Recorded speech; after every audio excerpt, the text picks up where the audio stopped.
الحمد للہ رب العالمین والصلاة والسلام علی اشرف الانبیاء والمرسلین اما بعد فاعوذ باللہ من الشیطان الرجیم بسم اللہ الرحمن الرحیم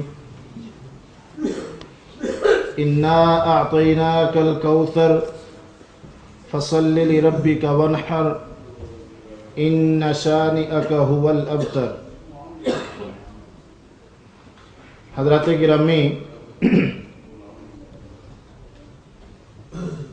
جب سے اللہ تبارک و تعالیٰ کے آخری رسول حضرت محمد رسول اللہ صلی اللہ علیہ وسلم نے اللہ کے حکم سے نبوت کا اعلان کیا، بھٹکے ہوئے لوگوں کو اللہ کی طرف دعوت دی، اس وقت سے لے کر آج تک مختلف انداز میں کبھی اس دعوت کا مذاق اڑایا گیا جو رسول اللہ صلی اللہ علیہ وسلم نے پیش کی، آپ کی تعلیمات کو نشانہ بنایا گیا، جو آپ نے سارے انسانوں کو گمراہی ضلالت سے نکال کر ہدایت کی طرف بلانے کے لیے جو تعلیمات پیش کی تھیں، اور سب سے گھٹیا ترین طریقہ جو اختیار کیا گیا آپ کی دعوت کے خلاف شروع دن سے، وہ آپ صلی اللہ علیہ وسلم کی ذات اقدس کو، ذات گرامی کو، آپ کی شخصی حیثیت کو مجروح کیا گیا، اس کو نشانہ بنایا گیا اور اس کے خلاف طرح طرح کے الزامات عائد کیے گئے۔ خود آپ کی حیات مبارکہ میں بھی کئی اس طرح کے واقعات ملتے ہیں، حالانکہ اللہ کے نبی صلی اللہ علیہ وسلم کے جو مخاطبین اولین تھے، جو پہلے مخاطب تھے، ان کے لیے آپ صلی اللہ علیہ وسلم کی ذات کوئی نئی ذات نہیں تھی، آپ کا تعارف ان کے لیے کوئی نیا نہیں تھا، آپ ان کے لیے کوئی اجنبی نہیں تھے، اور اسی باعث تو آپ نے کہا تھا کہ میں نے تمہارے اندر ایک عمر گزاری ہے، 40 سال کا عرصہ میں نے تمہارے اندر گزارا ہے، کیف وجدتمونی، تو تم نے اس 40 سال کے عرصہ میں مجھے کس قسم کا انسان پایا ہے؟ تو جواب کے اندر اس وقت بعد میں تو مخالفین نے اور ان میں سے کچھ حاضرین نے بھی بہت کچھ کہا، لیکن کوہ صفا کے اس واضح اولین میں سب نے یہی بیک زبان ہو کر کہا تھا، ما جربنا علیک الا صدقا، کہ ہم نے آپ کو ہمیشہ سچا، دیانتدار اور امانت دار پایا ہے، آپ کی ذات میں کوئی نقص نہیں ہے۔ لیکن یہ تو باتیں ہیں، انشاءاللہ شیخ اس کی طرف آپ کی توجہ دلائیں گے۔ دور حاضر کے اندر بھی یہ 3-4 سال سے مختلف تواتر کے ساتھ کچھ ایسی حرکات ہو رہی ہیں جس سے اس دنیا کے اندر بسنے والے رسول اللہ صلی اللہ علیہ وسلم کے لاکھوں کروڑوں کلمہ لیوا مسلمانوں کا دل آزاری ہو رہی ہے۔ ہمارا یقین ہے کہ اللہ کے نبی صلی اللہ علیہ وسلم کو جو مقام اور مرتبہ اللہ تبارک و تعالیٰ نے بخشا ہے، عطا کیا ہے، اس میں تو ان کے ان منفی ہتھ کنڈوں سے ذرہ برابر بھی فرق نہیں پڑتا، بلکہ آپ کے اوپر جو فرشتے ہیں اور اللہ تبارک و تعالیٰ خود آپ کے فرشتے، اللہ کے فرشتے اور ساری کائنات کے مومنین کا جو درود و سلام پہنچتا ہے دن رات میں، ان کی وجہ سے تو آپ کا مقام اور مرتبہ دن رات بڑھتا ہی جا رہا ہے۔ اس لیے ان ہتھ کنڈوں سے آپ کی ذات کے اوپر تو کوئی فرق نہیں پڑتا، لیکن موجودہ طور پہ جو ایک انتہائی ذلیل ترین حرکت کی گئی ہے کہ ایک مووی لانچ کی گئی ہے انٹرنیٹ پہ، پہلے انہوں نے ان کو اپنے سینماؤں میں لانچ کیا اور پھر اسے انٹرنیٹ کے اوپر لے کر آئے۔ وہ کوئی بھی ایک مخلص مسلمان، کوئی بھی مسلمان جو چاہے کتنا مرضی بے عمل کیوں نہیں، لیکن اللہ کے نبی صلی اللہ علیہ وسلم کا وہ کلمہ پڑھتا ہے، اس مووی کے اندر جو کچھ رسول اللہ صلی اللہ علیہ وسلم کے حوالے سے پیش کیا گیا انتہائی گھٹیا ترین ہے، انتہائی مذمت کے قابل ہیں اور بہت ہی مذموم حرکت ان لوگوں نے کی ہے۔ تو ایسے میں جہاں کہ پورے عالم اسلام کے اندر ایک اضطراب ہے، ایک پریشانی کی کیفیت ہے، اور عام مسلمان اپنے آپ کو اپنے دل کے اندر کیا محسوس کر رہا ہے، ہم نے اس موقع سے فائدہ اٹھاتے ہوئے فضیلت الشیخ کے سامنے یہ درخواست رکھی کہ آج جب آپ یہاں بریڈ فورڈ میں مغرب کے بعد درس کے لیے تشریف لا رہے ہیں تو ہم آپ سے یہ جاننا چاہیں گے کہ وہ جو غیر مسلم ہیں وہ جو کر رہے ہیں لیکن حقیقی معنوں میں رسول خدا حضرت محمد رسول اللہ صلی اللہ علیہ وسلم کے حقوق کیا ہیں، امتی ہونے کے ناطے آپ کے ہم پر کیا حقوق ہیں اور ہمارے فرائض کیا ہیں، اس بارے میں انشاءاللہ شیخ کا بیان ہوگا۔ فضیلت الشیخ وسیع اللہ عباس حفظہ اللہ، آپ محتاج تعارف نہیں ہیں، اور یہ بھی بڑے نصیب کی بات ہوتی ہے، بڑی قسمت کی بات ہوتی ہے کہ اللہ تبارک و تعالیٰ نے انہیں اپنے فضل و کرم سے اور ان کے والدین کی دعاؤں سے دین کے لیے خدمت کے لیے تو چن ہی رکھا تھا، لیکن سب سے بڑی سعادت جو ان کے حصے اور نصیب میں آئی یہ اسی محبت وحی میں، اسی بلدہ امین میں جس کا ذکر قرآن مجید میں ہوا، جس کی قسمیں اللہ تبارک و تعالیٰ نے قرآن مجید میں اٹھائیں، اور جہاں سے اس دعوت کا آغاز ہوا یعنی ام القری مکہ المکرمہ، اور پھر وہاں اس خاص بیت اللہ میں حرم کے اندر اللہ تبارک و تعالیٰ ان سے دین کا کام لے رہے ہیں۔ یہ بڑے نصیب کی بات ہے، اللہ ان کی حسنات کو قبول فرمائے، اور ہم سب کی دعا ہے کہ اللہ تبارک و تعالیٰ ان سے زیادہ دین حنیف کی خدمت کا کام لے، ان کو صحت و تندرستی نصیب فرمائے۔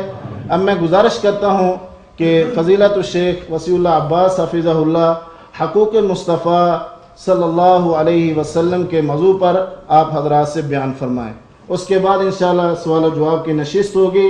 آپ پورے وقار اور احترام کے ساتھ مسجد کا احترام بھی، اس علمی مجلس کا احترام بھی ملحوظ خاطر رکھیں اور انتہائی توجہ سے شیخ کا بیان سنیں۔ شیخ وسیع اللہ عباس حفظہ اللہ فلیتفضل مشکورا۔ بارک اللہ۔ دوبارہ السلام علیکم ورحمۃ اللہ وبرکاتہ۔ ان الحمد للہ نحمده ونستعینه ونستغفره ونعوذ باللہ من شرور انفسنا ومن سیئات اعمالنا من يهده الله فلا مضل له ومن يضلل فلا هادي له واشهد ان لا اله الا الله وحده لا شريك له واشهد ان محمدا عبده ورسوله اما بعد فان خير الحديث كتاب الله وخير الهدي هدي محمد صلى الله عليه وسلم وشر الأمور محدثاتها وكل محدثة بدعة وكل بدعة ضلالة وكل ضلالة في النار۔ أعوذ بالله السميع العليم من الشيطان الرجيم۔ يا أيها الذين آمنوا لا تقدموا بين يدي الله ورسوله واتقوا الله إن الله سميع عليم۔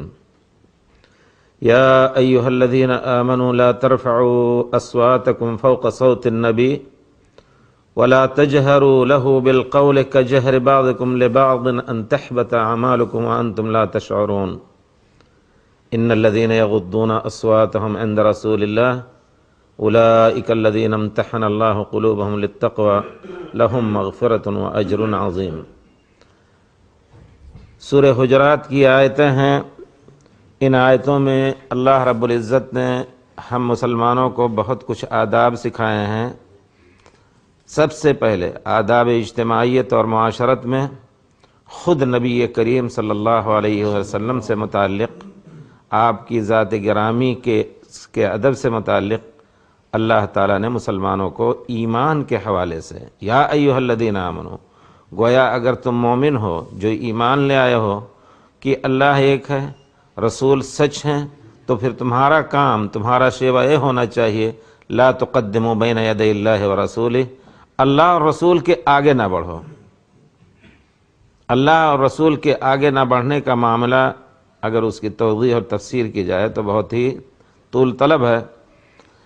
یہ آپ کے حقوق میں سے ہے، لا تقدموا بین یدی اللہ ورسولہ، آگے نہ بڑھو۔ آگے چلنا بھی پیارے رسول صلی اللہ علیہ وسلم کے بے ادبی کہی جائے گی۔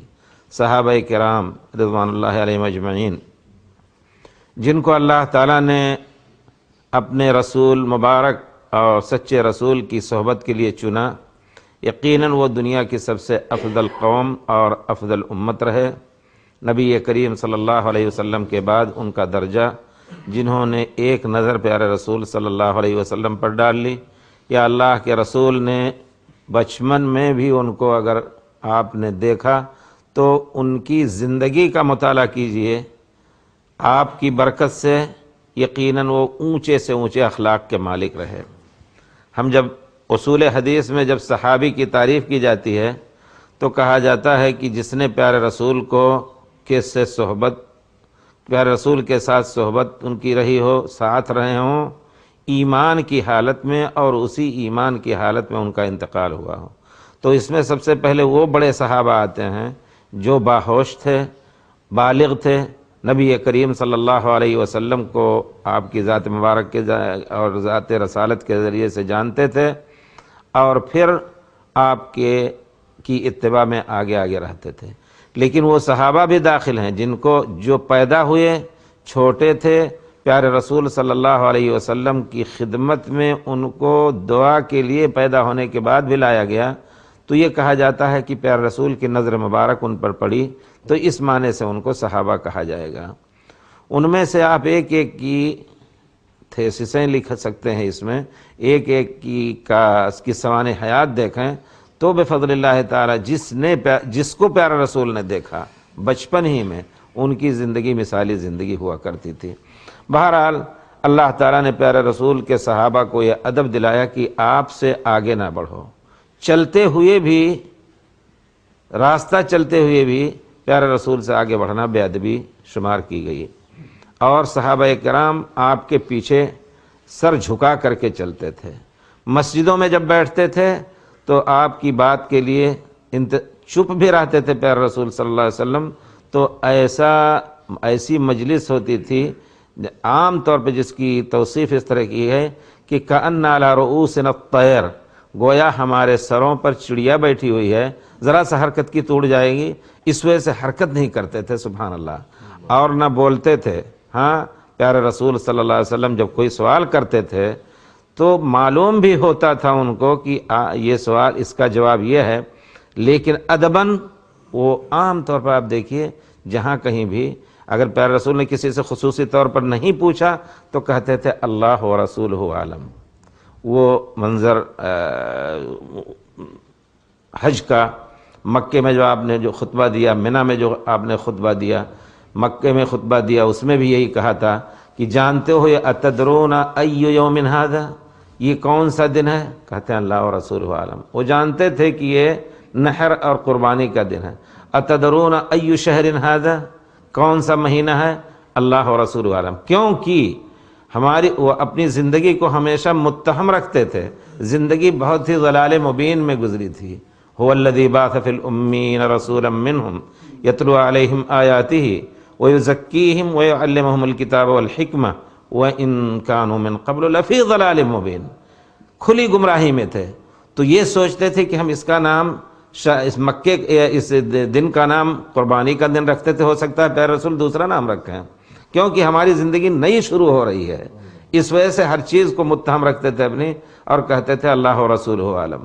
آپ نے پوچھا کہ یہ کون سا مہینہ ہے؟ ذی الحجہ کا مہینہ تھا، لوگوں نے کہا اللہ و رسولہ عالم۔ وَظَنَنَّا، صحیح بخاری کی روایت ہے، وَظَنَنَّا أَنَّهُ سَيُسَمِّيهِ بِغَيْرِ اسْمِهِ، جو نام ہم جانتے ہیں ہمیں یہ گمان ہوا کہ آپ دوسرا کوئی نام اس کا رکھیں گے۔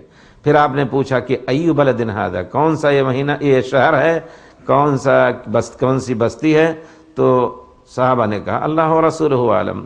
تو آپ نے فرمایا کہ یہ کیا یہ 10 تاریخ منی کی نہیں ہے، یا یہ کہ ذی الحجہ کی 10 تاریخ اور محترم دن نہیں ہے؟ کہا کیوں نہیں؟ کہا کیا یہ ذی الحجہ کا مہینہ ہے؟ نہیں ہے۔ کہا کیوں نہیں؟ وہی مہینہ ہے۔ کہا کیا یہ مکہ جو اللہ کا محترم شہر ہے وہی نہیں ہے؟ کہا کیوں نہیں؟ تو آپ نے فرمایا فَإِنَّ دِمَاءَكُمْ وَأَمْوَالَكُمْ۔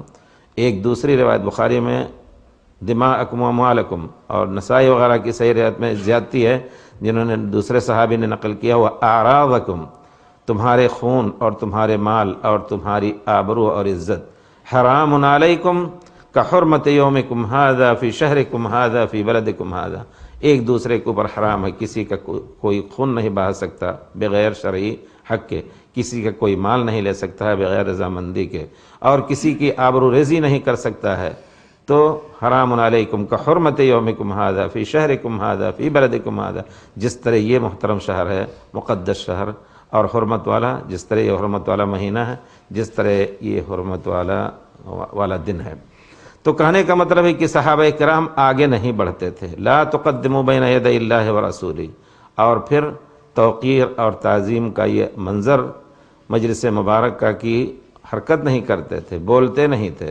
حضرت ابو بکر اور عمر احادیث میں آتا ہے رضی اللہ عنہما کہ وہ پیارے رسول کے لیے وزیر کی طرح ہوا کرتے تھے، لیکن جب بیٹھتے تھے تو نظر سے نظر نہیں ملاتے تھے، نیچی نظر کر کے پیارے رسول صلی اللہ علیہ وسلم کی باتیں سنتے، اور جو سنتے وہ دل میں اتار لیتے، دل کے ساتھ پورا جسم حرکت کرتا اس پر عمل کرنے کے لیے۔ تو یہ ہے صحابہ کرام کی توقیر اور تعظیم جو اللہ تعالیٰ نے حکم دیا، لِتُؤْمِنُوا بِاللَّهِ وَرَسُولِهِ وَتُعَزِّرُوهُ وَتُوَقِّرُوهُ وَتُسَبِّحُوهُ بُكْرَةً وَأَصِيلًا۔ اللہ تعالیٰ نے بھیجا ہے اس رسول مبارک کو کہ تاکہ ایمان لاؤ اور ان کی تعزیر اور توقیر کرو، عزت کے جو بھی پہلو ہو سکتے ہیں وہ تم پیش کرو پیارے رسول کے لیے، اور ہر موڑ پہ آپ کی مدد کرو۔ صحابہ کرام نے تعزروہ، مدد کا معنی یہ ہوا کہ اپنی جان تک فدا کرنے کے لیے ہمیشہ تیار رہتے تھے۔ اور پھر آپ دیکھیں کہ جب کہ پیارے رسول صلی اللہ علیہ وسلم مدینہ مبارکہ میں آپ نازل ہوئے، اور وہاں انصار سے جو بیعت ہوئی تھی مکے میں حج کے موقع پر، اس بیعت میں ایک شرط یہ تھی کہ ہم اپنے شہر میں رہ کر کے ہم آپ کا دفاع کریں گے، یعنی باہر نہیں نکلیں گے۔ یہ گویا ظاہری لفظ نہیں تھا، لیکن شہر میں رہ کر کے ہم آپ کی دفاع کریں گے، اور جس طرح اپنی جان، اپنے مال، اپنی اولاد سے دفاع کرتے ہیں، ڈیفنس کرتے ہیں، اس طرح ہم اپنے آپ سے بھی دفاع کریں گے۔ لیکن ظاہر بات ہے، آپ جانتے ہیں کہ وہی پیارے رسول صلی اللہ علیہ وسلم اور صحابہ جن کو مدینے میں بہت کچھ تکلیفیں دی گئیں، یہاں تک کہ آپ کو شہید کر دینے کا آخری پلان بنایا گیا، اور اس سے پہلے حضرت بلال اور دوسرے جو کمزور صحابہ تھے، جو خصوصی طور پر غلام وغیرہ تھے، ان کو بہت کچھ ستایا گیا۔ آخر جب مکے کی زمین تنگ آ گئی، پیارے رسول صلی اللہ علیہ وسلم کے چچا ابو طالب اس وقت زندہ تھے، اس سے پہلے حضرت خدیجہ، ان دونوں کی وجہ سے آپ کو کوئی تکلیف نہیں پہنچا سکتا تھا، لیکن جب ان دونوں کا انتقال ہوا تو پیارے رسول کے علماء نے نام رکھا اس سال کا عام الحزن، غم کا سال۔ تو لوگوں کو موقع ملا آپ کے ستانے کا، بلکہ اس سے پہلے بھی جو معاہدہ لکھا آپس میں کفار قریش نے کہ یہ بنی ہاشم، جس میں ابو طالب اور آل عبد مناف مل کر کے پیارے رسول کی کفر کی حالت میں بھی ایمان نہیں لائے پیارے رسول پر، لیکن وہ پیارے رسول صلی اللہ علیہ وسلم سے دفاع کرتے تھے۔ انہوں نے کہا یہ ان سے دفاع کرتے ہیں، ان کی مدد کرتے ہیں، ہم ان سے بائیکاٹ کر لیں، نہ ان سے شادی بیاہ ہو، نہ ان سے خرید فروخت ہو، کوئی تعلق نہ رکھیں۔ پیارے رسول حضرت ابو طالب، اللہ تعالیٰ ان کو اس محبت کی بنا پر کفر کی حالت میں بھی اللہ تعالیٰ نے ان کو ہلکا عذاب کا وعدہ فرمایا ہے۔ ابو طالب نے سب کو سمیٹ کر کے، اور اپنی ایک گھاٹی تھی دو پہاڑوں کے درمیان، اور گھاٹی کو کہتے ہیں شیب، جو پیچھے سے تین طرف سے پہاڑ اونچے، ایک طرف سے راستہ ہو، ایک طرف سے حفاظت کی ضرورت پڑتی ہے، دوسری طرف سے محفوظ رہتے ہیں، اس میں جا کر کے بند ہوئے۔ 3 سال تک ایسی سخت زندگی گزری کہ جہاں پیاس، بھوک اور سب کچھ کا سامنا کرنا پڑا، کتنے بچے مر گئے، اور اگر روایت میں آتا ہے کہ ان کے پاس کھانے کو کچھ نہیں ملتا تھا، اگر ایک ٹکڑا تسمہ جوتے کا مل جاتا چمڑے کا تو اس کو بھگو کر کے اور باری باری اس کو چوس کر کے اپنے پیٹ کی بھوک کی آگ بجھاتے تھے۔ تو یہ سب ہوا، اس میں کوئی شک نہیں، اور نبی کریم صلی اللہ علیہ وسلم کے ساتھ انہوں نے بھی بہت کچھ مدد کی۔ صحابہ کرام، حضرت ابو طالب اور دوسرے لوگوں نے پیارے رسول سے پوچھا گیا، اللہ کے رسول، آپ کے چچا آپ سے بہت محبت کرتے تھے، آپ نے ان کو کیا فائدہ پہنچایا؟ آپ جانتے ہیں، صحیح مسلم وغیرہ کی روایت ہے، پیارے رسول صلی اللہ علیہ وسلم جب حضرت ابو طالب کی وفات کا وقت آیا تو سرہانے بیٹھ کر کہتے ہیں، یا ام قل لا الہ الا اللہ کلمۃ احاج لک بہا عند اللہ، اے چچا لا الہ الا اللہ کہہ دیجئے، ایک ایسا کلمہ ہے کہ مجھے حجت مل جائے گی آپ سے اللہ کے سامنے دفاع کرنے کی اور آپ کی سفارش کرنے کی، ورنہ کافر کے لیے سفارش جائز نہیں۔ تو لیکن ابو جہل اور ابو لہب کھڑے تھے، انہوں نے کہا کہ اترغب عن ملت آبائک یا ابا طالب، اپنے دادا اور پردادا کے مذہب سے یا دین سے تم پھر جاؤ گے؟ نہیں، توفیق ہوئی، اللہ تعالیٰ کا کرنا ایسا ہوا، اور اس کے پیچھے بھی بہت سے احکام بھی ملتے ہیں جو مسلمانوں کے لیے عبرت کے ہیں۔ تو انہوں نے دائیں بائیں دیکھا، آخری بات جو بولے، بل علی ملت آبائی، اپنے آبا و اجداد ہی کی ملت پہ مرتا ہوں۔ پیارے رسول سے پوچھا گیا، آپ سے اتنی محبت کرتے تھے، آپ نے ان کو کیا نفع پہنچایا؟ تو کہا، پیارے رسول نے فرمایا کہ میری محبت کی بنا پر قیامت کے دن سب سے ہلکا عذاب ان کو دیا جائے گا کہ وہ فی ضحضاہ من النار، جہنم جیسے پانی ہلکا سا ہو جو صرف تلوے تک پہنچتا ہو، اس طرح جہنم میں ہوں گے، جس کی وجہ سے دماغ کھولتا رہے گا۔ ایک روایت میں جہنم کی جوتی پہنائی جائے گی۔ تو بہرحال اللہ کے رسول صلی اللہ علیہ وسلم اور آپ کے صحابہ پر مکے کی زندگی تنگ ہوئی، مدینے گئے، اور پھر پیارے رسول بھی مدینے پہنچے۔ بات آگے نکل گئی کہ پیارے رسول نے جب انصار سے بیعت کی تھی تو انہوں نے کہا تھا کہ ہم مدینے کے حدود میں رہ کر کے آپ سے دفاع کریں گے، لیکن جب انہوں نے گھر سے بے گھر کیا اور پھر انہوں نے پلان بنایا کہ اب کی مرتبہ قافلہ ان کا چلتا تھا تجارت کا، مکے سے شام تک جاتا تھا، اور پھر آ کر کے جو کچھ مال و اموال لاتے تھے اس میں جو نفع ہوتا تھا اسی سے زندگی گزرتی تھی، لیکن انہوں نے یہ طے کیا کہ اب کی مرتبہ جو قافلہ بھیجا جا رہا ہے، جو کچھ فائدہ پہنچے گا اس سے ہم محمد صلی اللہ علیہ وسلم سے جنگ کرنے کی کوشش کریں گے۔ رسول کو نبی کریم صلی اللہ علیہ وسلم نے خبر دی، ان کا قافلہ شام سے آ رہا تھا، اور راستہ تھا سمندر کے کنارے سے جو رابغ اور بدر اور یہ راستہ ہے مکے جانے کا۔ پیارے رسول نے فرمایا کہ ان کا قافلہ جا رہا ہے اور ہمارے خلاف جنگ کرنے کے لیے یہ قافلہ تیار ہوا ہے، تو ہمیں اللہ کا حکم ہے کہ ہم ان کو جا کر کے روکیں، ان کے قافلے کو پکڑیں۔ نبی کریم صلی اللہ علیہ وسلم نے بر وقت چند لوگوں کو لیا، اور یہ امید نہیں تھی کہ جنگ کا کوئی معاملہ شروع ہوگا۔ 313 اس میں پیدل تھے، جس میں 2 گھوڑے اور 70 اونٹ تھے، اور باقی سب پیدل جا رہے تھے، اپنی تلوار وغیرہ لے کر کے جلدی سے نکلے۔ لیکن ابو سفیان قافلے کے سردار، انہوں نے اس قافلے کو نکال کر کے ہوشیاری سے اور بچا لیا، اور پھر مکے والوں کو خبر بھیج دی۔ پہلے تو جب یہ سنا کہ پیارے رسول حملہ کرنے والے ہیں تو مکے کو خبر بھیج دی کہ جلدی سے مدد کے لیے آؤ۔ پھر جب نکل گئے تو کہا اب ضرورت نہیں ہے، تم لوگ واپس جاؤ۔ لیکن ابو جہل نے کہا کہ نہیں، جائیں گے اور بدر میں ہم ٹھہر کر کے وہاں کچھ دن رہ کر کے شراب پئیں گے، کباب کھائیں گے، شراب و کباب کی مجلسیں ہوں گی، اور تاکہ تمام عرب کے اوپر ہماری دھاک بیٹھ جائے۔ جب آئے، قریب پہنچے، پیارے رسول صلی اللہ علیہ وسلم نے فرمایا کہ امکان ہے، جیسا کہ روایتوں میں آتا ہے، کہ ہو سکتا ہے مدینے پر بھی چڑھ دوڑیں۔ اس وجہ سے پیارے رسول نے مشورہ لیا صحابہ کرام رضوان اللہ علیہ اجمعین سے۔ تو سب سے پہلے مشورے کے جو مستحق تھے وہ انصار تھے، جن سے یہ بیعت ہوئی تھی کہ انہوں نے بیعت کے شرط میں یہ کیا تھا کہ ہم مدینے کے اندر رہ کر کے آپ سے دفاع کریں گے۔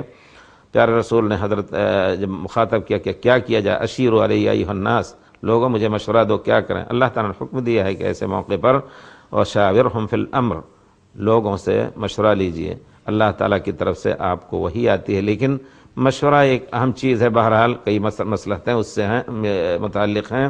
پیارے رسول نے مشورہ لیا تو حضرت ابوبکر نے بھی کہا کہ پیارے رسول ہم آپ کے ساتھ ہیں، اور مہاجرین دوسرے عمر اور دوسرے مہاجرین نے بھی کہا رضی اللہ عنہم کہ ہم آپ کے ساتھ ہیں۔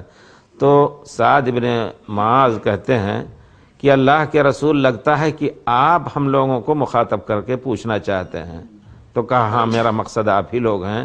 تو کہا اللہ کے رسول، آپ کو اللہ نے جو کچھ حکم دیا آپ آگے نکلیں، اگر آپ برق الغماد جو بہت بڑی وادی ہے وہاں بھی جائیں تو ہم آپ کے لیے لجالد ناماک آپ کے ساتھ ہم جائیں گے، اور پھر اگر آپ سمندر میں گھس رہے ہیں تو ہم آپ کے ساتھ سمندر میں گھس کر کے ان سے جنگ کریں گے، اور آپ یہ جان لیں کہ ہم اس طرح نہیں کہیں گے جس طرح یہودیوں نے کہا تھا۔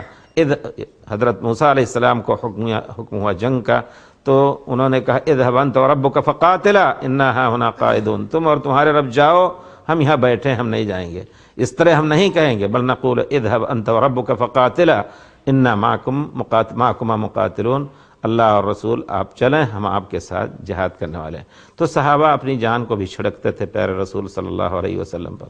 اللہ نے آیت نازل فرمائی تھی قل ان کان آباؤکم وابناؤکم وعشیرتکم واخوانکم وعشیرتکم قل ان کان آباؤکم وابناؤکم واخوانکم وعشیرتکم واموال اقترفتموها ومساکن ترضونها احب الیکم من اللہ ورسولہ فتربصوا حتی یاتی اللہ بامرہ۔ اللہ تعالیٰ نے حکم دیا ہے کہ یہ جان لو کہ اگر تمہارے مال اور تمہارے قبیلے اور تمہارے جتنے اقارب ہیں، اگر اللہ اور رسول سے تمہارے نزدیک زیادہ پیارے ہیں تو سمجھ لو کہ اللہ کا عذاب تمہارے اوپر آنے والا ہے۔ یعنی یہ کہ پیارے رسول کو اپنے جان سے بھی ہر مسلمان کو چاہیے کہ زیادہ پیارا رکھے، اور اس راستے میں جو کچھ ضرورت پڑے وہ اس کو پیش کرنے میں وہ دریغ نہ کرے۔ صحابہ کرام اسی طرح تھے۔ غزوہ احد کا موقع تھا، ایک بیوی کو خبر لگی کہ تمہارا شوہر، تمہارا باپ اور تمہارا بھائی سب شہید ہو گئے، اور یہ افواہ پھیل گئی کہ پیارے رسول صلی اللہ علیہ وسلم بھی شہید کر دیے گئے۔ آپ کے دندان مبارک ٹوٹے تھے، کسی نے مارا تھا پتھر، ابن قمیہ، تو اس کا بھی قصہ صحیح بخاری میں ہے۔ پیارے رسول صلی اللہ علیہ وسلم کے لیے پہاڑ سے پانی لایا گیا، وہ اوکھلی کی طرح کوئی جگہ ہے، اس کو اوکھلی ہی کے نام سے عربی میں کہا جاتا ہے، وہاں سے پانی لائے۔ پھر حضرت فاطمہ نے چٹائی کا کچھ حصہ جلا کر کے پھر اس میں زخم میں بھرا۔ تو بہرحال پیارے رسول کے دندان مبارک بھی ٹوٹے، اور لیکن یہ مشہور ہو گیا کہ نبی کریم صلی اللہ علیہ وسلم شہید کر دیے گئے۔ عورتیں مکہ مدینے کی نکل کر کے روتی، چیختی، چلاتی پہنچ گئیں وہاں حدود احد پر۔ ان کو بتایا گیا کہ تمہارے باپ کا بھی شہید ہو گئے، تمہارے شوہر بھی شہید ہو گئے، تمہارے بھائی بھی شہید ہو گئے۔ تو کہتی ہیں کہ پیارے رسول صلی اللہ علیہ وسلم کا کیا حال ہے؟ تو لوگوں نے بتایا کہ پیارے رسول صلی اللہ علیہ وسلم بخیر ہیں۔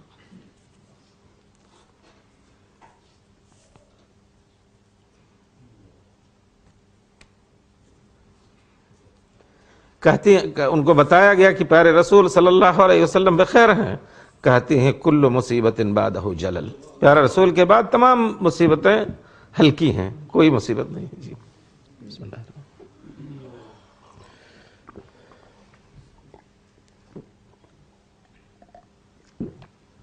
دو چیزیں، ایک مرتبہ پیارے رسول صلی اللہ علیہ وسلم نے کسی خاندان میں بھیجا کسی صحابی کو کہ جا کر کے ان کی لڑکی سے کہہ دو کہ پیارے رسول نے کہا ہے شادی کر دیں۔ باپ کی شامت آئی، باپ لڑکی کے پاس گئے کہ پیارے رسول نے کہا ہے کہ تمہاری شادی فلاں کے ساتھ کر دی جائے۔ تو لڑکی نے فوراً جواب دیا، کہتی جب پیارے رسول کی بات ہے تو پھر مشورے کی کیا ضرورت ہے؟ سبحان اللہ۔ تو یہ ایک جھلک ہے صحابہ کرام کی جانفشانی یا پیارے رسول پر جان چھڑکنے کی، رضوان اللہ علیہ مجمعین۔ اور لیکن یہ قصہ تو بہت ہی طویل ہے، رہ گئی بات کہ یقیناً دشمن سے یا مخالف سے ہم خیر کی امید نہیں رکھتے۔ ہمارا رب اللہ ہے، اللہ سے مدد مانگیں، اور پیارے رسول صلی اللہ علیہ وسلم کے اسوہ حسنہ پر عمل کرتے ہوئے ہمارے افضل الرسول صلی اللہ علیہ وسلم کے ساتھ جو کچھ ہو رہا ہے یقیناً ہم اس کو صلح کے انداز سے حل کرنے کی کوشش کریں۔ آپ یہ جانیں کہ یقیناً ہم بھی الحمدللہ ہماری حکومتیں تھیں، اور ان حکومتوں کو مسلمانوں نے اچھے انداز میں چلایا، اور چونکہ وہ اللہ کے نام سے جیتے، اللہ کے نام سے سانس لیتے تھے، اس وجہ سے ہر کام ان کا اللہ کے لیے ہوتا تھا۔ جو بھی ان کے ماتحت ہوتا تھا ہر ایک کی عزت اور ہر ایک کو پناہ دینا ان کو اپنا فرض سمجھتے تھے، کسی بھی مذہب کا ہو۔ حضرت عمر رضی اللہ تعالیٰ عنہ کے زمانے میں آپ نے دیکھا کہ ایک آدمی جبکہ بیت المقدس گئے تھے، قصہ معلوم ہے آپ کو، وہاں طاعون کی بیماری پھیلی سب کچھ، تو وہاں ایک بوڑھے کو دیکھا، نصارہ ہی کہنا صحیح، عیسائی نام دینا صحیح نہیں ہے، تو عیسائی نصرانی ایک بوڑھا تھا، وہ ہاتھ پھیلا کر کے مانگ رہا تھا، تو گورنر سے کہا کہ تم نے اس سے تم نے جزیہ لیا ہے؟ کہا ہاں پہلے دیتا تھا، اب یہ نہیں دے رہا ہے۔ تو کہا کہ اور پھر کیوں مانگ رہا ہے یہ؟ کہا کہ محتاج ہے۔ کہا ہم نے اس کے طاقت کی زندگی میں یا اس کی جوانی کی زندگی میں اس سے فائدہ اٹھایا، اور اب بڑھاپے میں اس کو اس پر مجبور کریں کہ مانگ کر کے کھائے؟ حضرت عمر نے فوراً کہا کہ بیت المال سے ان کا وظیفہ جاری کرو۔ اسی طرح اور بہت سے واقعات ہیں کہ اسلامی حکومت میں الحمدللہ بہت کچھ لوگوں کو عزت ملی، اور اللہ کی تعلیم اور اللہ تعالیٰ کے حکم کے مطابق وَلَا تَسُبُّوا الَّذِينَ يَدْعُونَ مِن دُونِ اللَّهِ فَيَسُبُّوا اللَّهَ عَدْوًا بِغَيْرِ علم، اللہ کے علاوہ جن کی یہ پوجا کرتے ہیں ان کو گالی نہ دو، نہ اللہ کو وہ گالی دیں گے دشمنی میں۔ تو مسلمان نہ کسی کو گالی دیتے تھے، نہ کسی کو برا کہتے تھے، اور یہ ایک چیز ہے کہ ایک مسلمان کے ایمان کا جز ہے، آمنت باللہ ورسولہ وکتبہ ورسولہ وبالیوم الآخر، تمام رسولوں پر اجمالی ایمان ہے، جن کا نام لے کر کے اللہ تعالیٰ نے ذکر فرمایا ہے کلام پاک میں یا حدیث رسول میں، پیارے رسول نے، ان کا احترام ہمارے اوپر ضروری ہے، اور ان پر یہ ایمان لانا ضروری ہے کہ اللہ کے بھیجے ہوئے رسول تھے یقیناً، اور پھر وہ ان کے خلاف کوئی بات کرنی، یہ ہمارے پیارے رسول صلی اللہ علیہ وسلم کے خلاف بات کرنی ہو جاتی ہے، کیونکہ پیارے رسول نے فرمایا الانبیاء اخوات اللات، یہ انبیاء دو باپ ہیں، ماں سب کی ایک ہے، اس طرح کے بھائی ہیں۔ تو وہی بات رہی کہ جو لوگ اس وقت پیارے رسول صلی اللہ علیہ وسلم پر کیچڑ اچھالتے ہیں یا وقتاً فوقتاً، اس سے پہلے آپ نے دیکھا کہیں ڈنمارک میں بھی اس طرح کا حادثہ ہوا تھا، تو یہ ایک پلاننگ ہے، ہم چاہتے ہیں کہ ہم اس کو سمجھنے کی کوشش کریں، لیکن ایسا بھی نہیں کہ ہم بیوقوف بھی ہیں، ہم نہیں سمجھ رہے ہیں، ہم جان دینے کے لیے تیار ہیں اگر پیارے رسول صلی اللہ علیہ وسلم کی عزت اور آپ کے آبرو پر کوئی بات آ رہی ہے، لیکن پھر بھی ہم پیارے رسول صلی اللہ علیہ وسلم کی تعلیمات کے پابند ہیں۔ پیارے رسول صلی اللہ علیہ وسلم نے ایک مسلمان کی جان اور ایک مسلمان کی عزت کو بہت ہی قیمتی بیان فرمایا ہے۔ آپ یہ حدیث سنے ہوں گے، یاد دلانے کی ضرورت ہے، ان حرمت دم المسلم اعظم عند اللہ من حرمت الکعبہ، ایک مسلمان کا خون اللہ کے ہاں کعبے کی حرمت سے بھی زیادہ محترم ہے۔ اس وجہ سے اسلامی خون بہت آسان نہیں ہے، کوئی ایسا حادثہ نہ ہونا چاہیے جس سے رائگاں جائے یہ بغیر کسی شرعی سبب کے، اور مسلمانوں نے جنگ پہلے کبھی نہیں کی ہے۔ اسلام تو آیا ہی ہے کہ جنگ کو دنیا سے ختم کیا جائے۔ قاتل الذین یقاتلونکم، کلام پاک میں جو آیت ہے، بیٹا ذرا سا بتائیے گا، قاتل لا دوسری آیت میں ہے جو سورہ بقرہ میں ہے، قاتل حتی لا تکون فتنہ وقاتلوہم حتی لا تکون فتنة یکون الدین کلہ للہ، اور دوسری مصحف لے آئیے گا دوسری آیت میں ہے کہ وہ جب جنگ کر رہے ہیں تمہیں، یہاں تک کہ تمہیں مجبور کر دیں حرم پاک میں بھی جنگ کرنے کا، تو وہاں تمہیں جنگ کرنے کا حق ہے جب وہ پہل کریں۔ مسلمان پہل نہیں کرتا ہے، مسلمان اس وجہ سے پہل کرتا ہے کہ ہمارے اوپر کوئی پہل کر کے اور ہمیں زک پہنچانے کی کوشش کرے گا تو پھر ہمیں حق ہوتا ہے۔ دنیا کا ایک قانون ہے کہ وہ آگے بڑھ کر کے پھر وَقَاتِلُوا فِي سَبِيلِ اللَّهِ الَّذِينَ يُقَاتِلُونَكُمْ وَلَا تَعْتَدُوا، دیکھیے جو آپ سے جنگ کر رہے ہیں ان سے جنگ کرو، لیکن جنگ میں ظلم نہ ہونے پائے۔ جہاں تک اگر وہ جنگ میں آپ سے ہتھیار ڈال دیتے ہیں تو پھر حق نہیں کہ ہم ان کو قتل کریں۔ تو اسلام نے جب بھی ہتھیار اٹھایا تو دنیا میں امن قائم کرنے کے لیے، بلکہ دوسری قوموں سے ہتھیار چھیننے کے لیے۔ آیت کریمہ ہے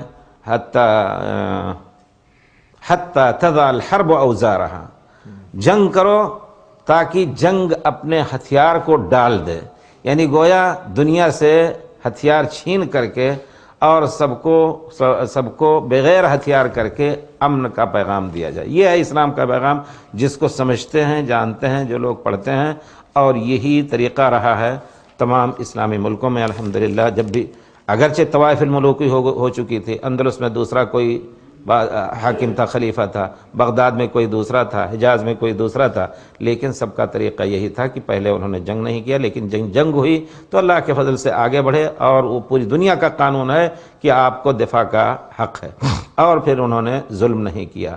ہم نے جب ہوش سنبھالا تو سنبھالا تم نے جب ہوش سنبھالا تو سنبھلنے نہ دیا۔ یقیناً اس زمانے کی تاریخ دیکھیے، الاحاطہ فی تاریخ غرناطہ جا کر کے دیکھیے تو معلوم ہوتا ہے کہ غیر مسلم قومیں اسلام کے سائے میں کس قدر باعزت زندگی گزار رہے تھے، اور کوئی بھی با صلاحیت ہے اس کو خلیفہ باقاعدہ حکومت کا وظیفہ دیتے تھے۔ ہارون رشید کے زمانے سے ڈاکٹر جس کو عیون الانباء فی طبقات الاطباء میں ذکر کیا ہے کہ سب سے بڑا ڈاکٹر ان کا جو خصوصی تھا وہ نصرانی تھا، اور پھر دوسرا ڈاکٹر ایک یہودی تھا۔ تو کہنے کا مطلب ہے کہ مسلمانوں نے ہر قوم کی عزت کی اور علم کی عزت کی، علم کی قدردانی کی، کسی بھی قوم کے ذریعے سے رہا ہو، اور کسی کو ستانے کی، خصوصاً سب سے مقدس ذات جو نبی ہوا کرتا ہے کسی بھی قوم کا، حضرت عیسیٰ علیہ السلام کے بارے میں ہمارا عقیدہ قرآن صاف ہمیں سکھا رہا ہے، حضرت موسیٰ علیہ السلام، حضرت ابراہیم علیہ السلام، کبھی کسی نے ایک اشارہ بھی کوئی ایسا نہیں کیا ہوگا کہ پیارے نبی اس زمانے کے کسی مسلمان کی زبان یا آنکھ کے اشارے سے بھی وہ ان کو کچھ معیوب کیا جائے۔ لیکن بہرحال جو لوگ اس وقت کر رہے ہیں ان لوگوں کو تو ہم اتنا کہہ سکتے ہیں کہ یقیناً وہ نہ دنیاوی قانون کا احترام کر رہے ہیں، اور نہ انسانیت کا احترام کر رہے ہیں، اور نہ کسی دین اور ایمان کا احترام کر رہے ہیں۔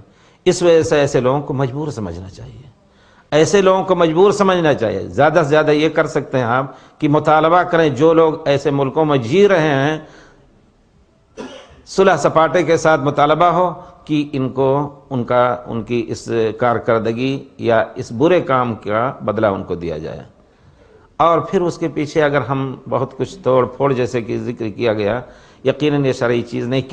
کیونکہ ہم دیکھ رہے ہیں کہ مدینہ کی زندگی جو صحابہ کرام اور نبی کریم صلی اللہ علیہ وسلم پہ جس طرح تنگ کی گئی تھی، اس زمانے میں آپ یہ سوچیں، آپ حدیث پڑھیں، سیرت پڑھیں، تو عصر کے بعد خاص طور پہ جب سایہ ادھر دوسری طرف ہوتا تھا مقام ابراہیم کی طرف اور حتیم کی طرف، تو ابو جہل، ابو لہب اور بڑے بڑے صنادید قریش اپنے گاؤں تکیہ لگا کر کے وہاں بیٹھتے تھے، اور اسلام اور مسلمانوں کے خلاف جو کچھ کرنا ہو ندوہ میں بیٹھ کر دارالندوہ میں کرتے تھے۔ لیکن پیارے رسول نے کسی صحابی کو نہیں کہا، موقع بہت کچھ تھا کہ جا کر کے وہاں بیٹھے ہیں ان کو قتل کر دو، ایک کو قتل کر کے بھاگ جاؤ، یا کم سے کم جاتے ہوئے پیارے رسول نے کسی سے کہا کہ ہم بھی جا رہے ہیں، اکثر صحابہ بھی چلے گئے، جا کر کے ان کو قتل کر دو۔ نہیں، یہ چیز شرعی نہیں ہے۔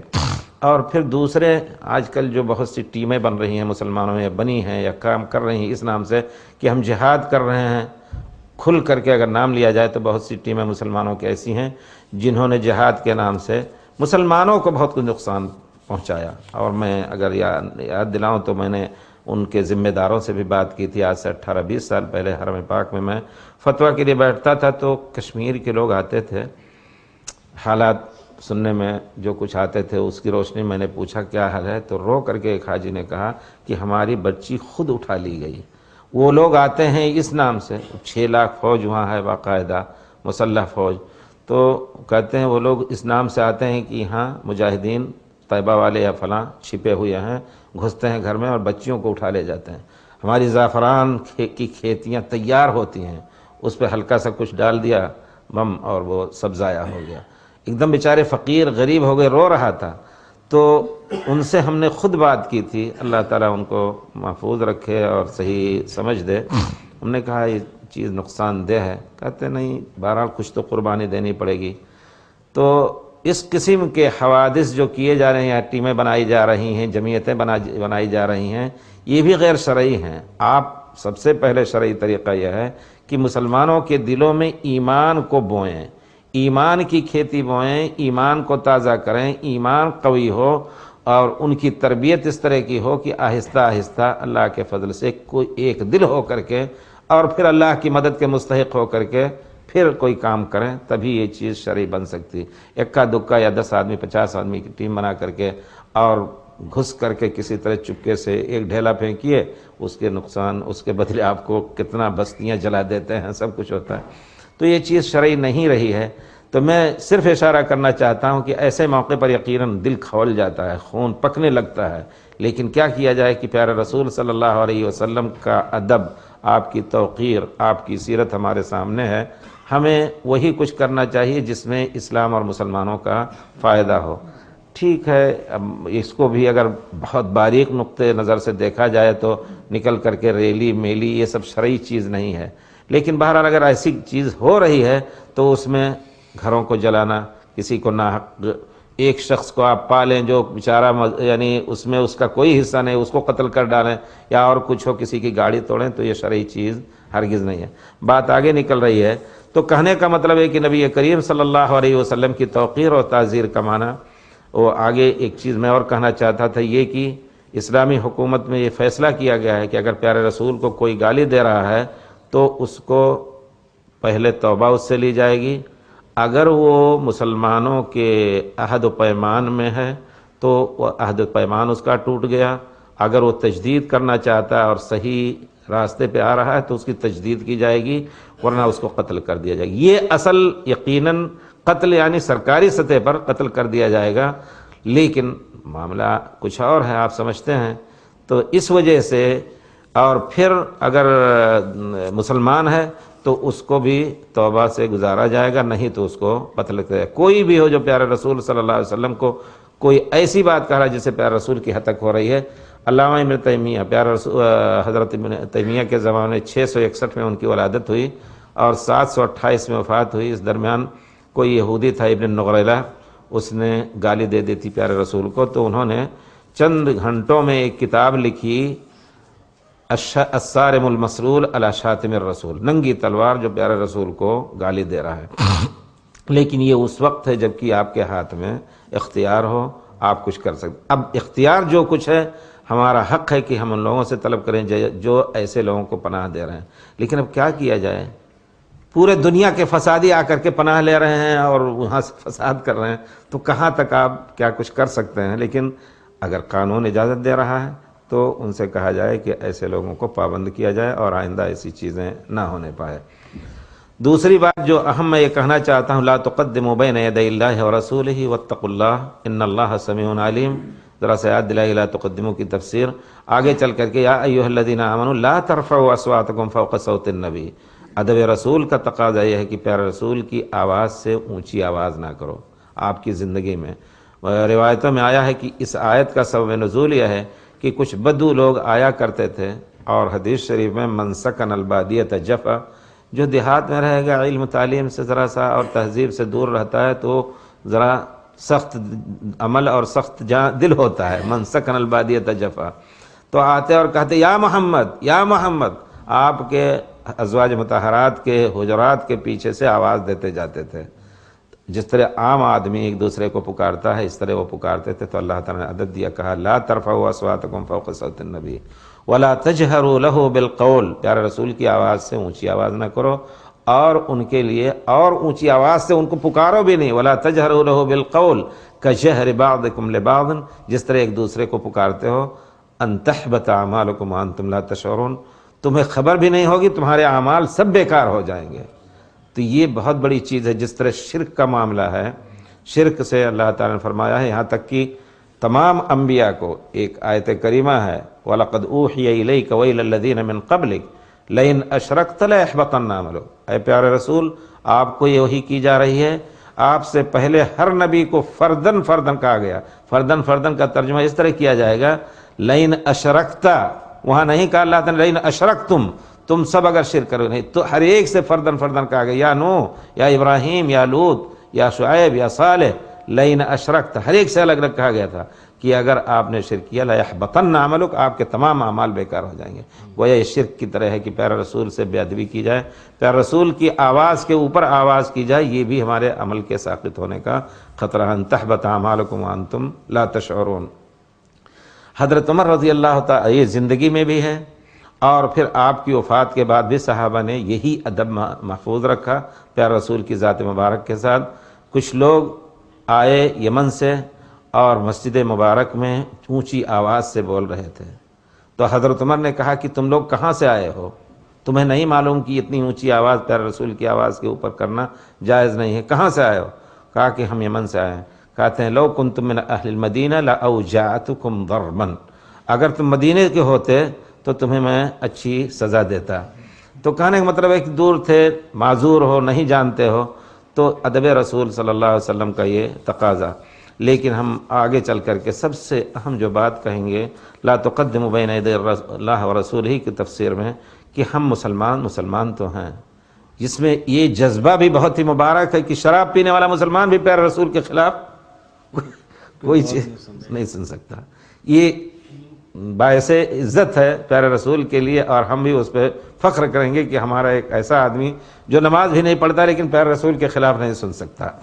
لیکن پھر کیا پیارے رسول کے حکم کے مطابق یہ عمل ہے کہ ہم نہ روزہ رکھیں، نہ نماز پڑھیں، نہ کچھ کریں، اور پھر پیارے رسول کو اپنا عاشق، پیارے رسول کو عاشق رسول بنائیں؟ نہیں۔ لا تقدموا بین یدی اللہ ورسولہ، پیارے رسول کے آگے نہ چلو، پیارے رسول نے جہاں کہا ہے وہاں تم ٹھہرو، اور جہاں حاضر ہونے کا حاضر رہو، جہاں غائب ہونے کا وہاں غائب رہو۔ یہ نہیں کہ جہاں سے منع کیا ہے تم ادب کی بندھن توڑ کر کے پھر وہاں جا کر کے تم حاضر رہو، نہیں۔ اس کا معنی یہ ہے اطیعوا اللہ واطیعوا الرسول واولی الامر منکم، اللہ اور رسول کی اطاعت کرو۔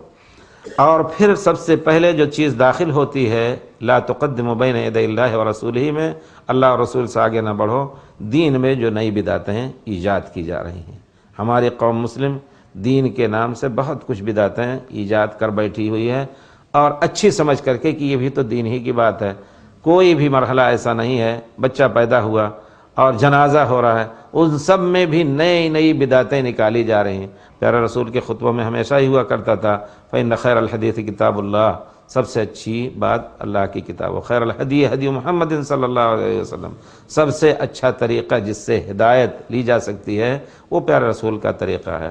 وکل محدثۃ بدعہ وشر الامور محدثاتها، سب سے برے کام یہ دین میں دین کے نام سے ایجاد کردہ چیزیں ہیں، اور یہ گمراہی ہیں، اور گمراہی جہنم میں لے جائے گی۔ تو یہ مسلمان اللہ رسول سے آگے بڑھ رہا ہے۔ اگر اس میں خیر ہوتا، پیارے رسول فرماتے ما بعث اللہ نبیا الا ان يدل علی امته علی کل خیر یعلمہ، اور اس کے برعکس پیارے رسول نے جو بھی نبی بھیجے ہیں اللہ تعالیٰ نے، ان کے اوپر واجب ہے کہ جو خیر اللہ نے ان کو سکھایا ہے اس خیر کو اپنی امت کو بتا دیں، اور جو شر اللہ تعالیٰ نے بتایا ہے اس شر سے اپنی امت کو ڈرا دیں۔ تو اس باب میں مسلمانوں کا کیا کچھ رویہ ہے، یقیناً اس کو بھی سوچنا چاہیے۔ آگے چل کر کے اللہ کے آگے بڑھ گئے۔ اللہ نے کہا لا تسجدوا للشمس ولا للقمر واسجدوا للہ الذی خلقہن، نہ چاند کی نہ سورج کی کو سجدہ کرو، جس رب نے ان کو پیدا کیا صرف اسی کو سجدہ کرو۔ لیکن ایک مسلمان ہے، اس زمانے میں بھی کچھ لوگ ابھی وہ دیکھا یوٹیوب میں وغیرہ میں، تو ایسے لوگ ہیں جو اپنا سجدہ کراتے ہیں، لوگ ان کو سجدہ کر رہے ہیں۔ تو کہنے کا مطلب ہے کہ یقیناً یہ اللہ سے آگے بڑھ رہے ہیں، اور سجدہ جو ہے وہ ایک ایسی چیز ہے جو صرف اور دوسرے کام میں کچھ شبہے کی بات ہو سکتی، لیکن سجدہ صرف اللہ ہی کے لیے جائز ہے اور کسی ذات کے لیے نہیں جائز۔ آپ جانتے ہیں کہ مرد کا حق، شوہر کا حق بیوی پر اتنا بڑا ہے، پیارے رسول نے فرمایا کہ اگر کسی کو میں حکم دیتا کسی کے لیے سجدہ کرنے کا تو عورت کو حکم دیتا کہ اپنے شوہر کا سجدہ کرے، اتنا بڑا حق ہے اس کا، لیکن سجدہ صرف اللہ رب العزت کے لیے۔ اس وجہ سے ہم مسلمانوں کو چاہیے کہ ہم پیارے رسول کا طریقہ ڈھونڈیں اور اس کو سیکھنے کی کوشش کریں۔ یہ ہے حق رسول سب سے پہلے، اور پھر دوسرے حقوق میں سے جو ہر فرد کے اوپر واجب ہے، پیارے رسول صلی اللہ علیہ وسلم کا جب نام مبارک آئے تو صلاۃ و سلام زیادہ سے زیادہ پڑھیں۔ پیارے رسول صلی اللہ علیہ وسلم نے بار بار اس کی تاکید فرمایا، اور پھر وہ ہمارے فائدے کی چیز ہے۔ اللہ تعالیٰ نے حکم دیا یا ایھا الذین آمنوا صلوا علیہ وسلموا تسلیما، جب پیارے رسول کا ذکر ہے اللہم صلی علی محمد وعلی آل محمد، درود ابراہیمی پڑھیں، یا اللہم صلی علی محمد وآلہ وبارک وسلم۔ یہاں تک کہ خطبہ بھی ہو رہا ہے، خطبے میں کوئی اور چیز بول نہیں سکتا ہے آدمی، لیکن یہ علماء حدیث کا متفقہ فیصلہ ہے، کہیں اس کے خلاف نہیں ملتا ہے کہ جب پیارے رسول کا نام آئے گا تو آپ صلی اللہ علیہ وسلم کہنے کے حقدار ہیں، یہ خطبے کے آداب کے خلاف نہیں ہے۔ پیارے رسول صلی اللہ علیہ وسلم کے خلاف کوئی کام کر رہا ہے آپ کے لائی ہوئی تعلیم کے مطابق تو پیارے رسول کا حق ہے، کیونکہ اللہ تعالیٰ نے، پیارے رسول نے فرمایا لَتَأْمُرُنَّ بِالْمَعْرُوفِ وَلَتَنْهَوْنَ عَنِ الْمُنْكَرِ، نیک کام کا حکم ضرور دو اور برے کاموں سے روکو۔ تو گویا حق رسول یہ ہے کہ آپ فوراً آدمی کو تنبیہ کریں کہ بھائی یہ بات غلط ہے، اچھے انداز سے سمجھا دیں، اور اس کے جو درجات ہیں نہی عن المنکر کے، من رأى منکم منکرا فلیغیرہ بیدہ، جو شخص کوئی بھی منکر چھوٹی بری چیز ہو یا بڑی بری چیز ہو، نکرہ ہے یہ بھی، تو اس کو اپنے ہاتھ سے بدل دے، یعنی اگر طاقت ہے۔ الذین مکناہم فی الارض اقاموا الصلاۃ وآتوا الزکاۃ وامروا بالمعروف، جن کو ہم زمین میں طاقت دیتے ہیں، سب سے بڑی پہلی ذمہ داری خلیفۃ المسلمین اور امام المسلمین کی ہوتی ہے کہ لوگوں کو اللہ کے دین پر مجبور کرے، چلنے پر مجبور کرے، جو دین اور اسلام کا کلمہ پڑھ لیتے ہیں۔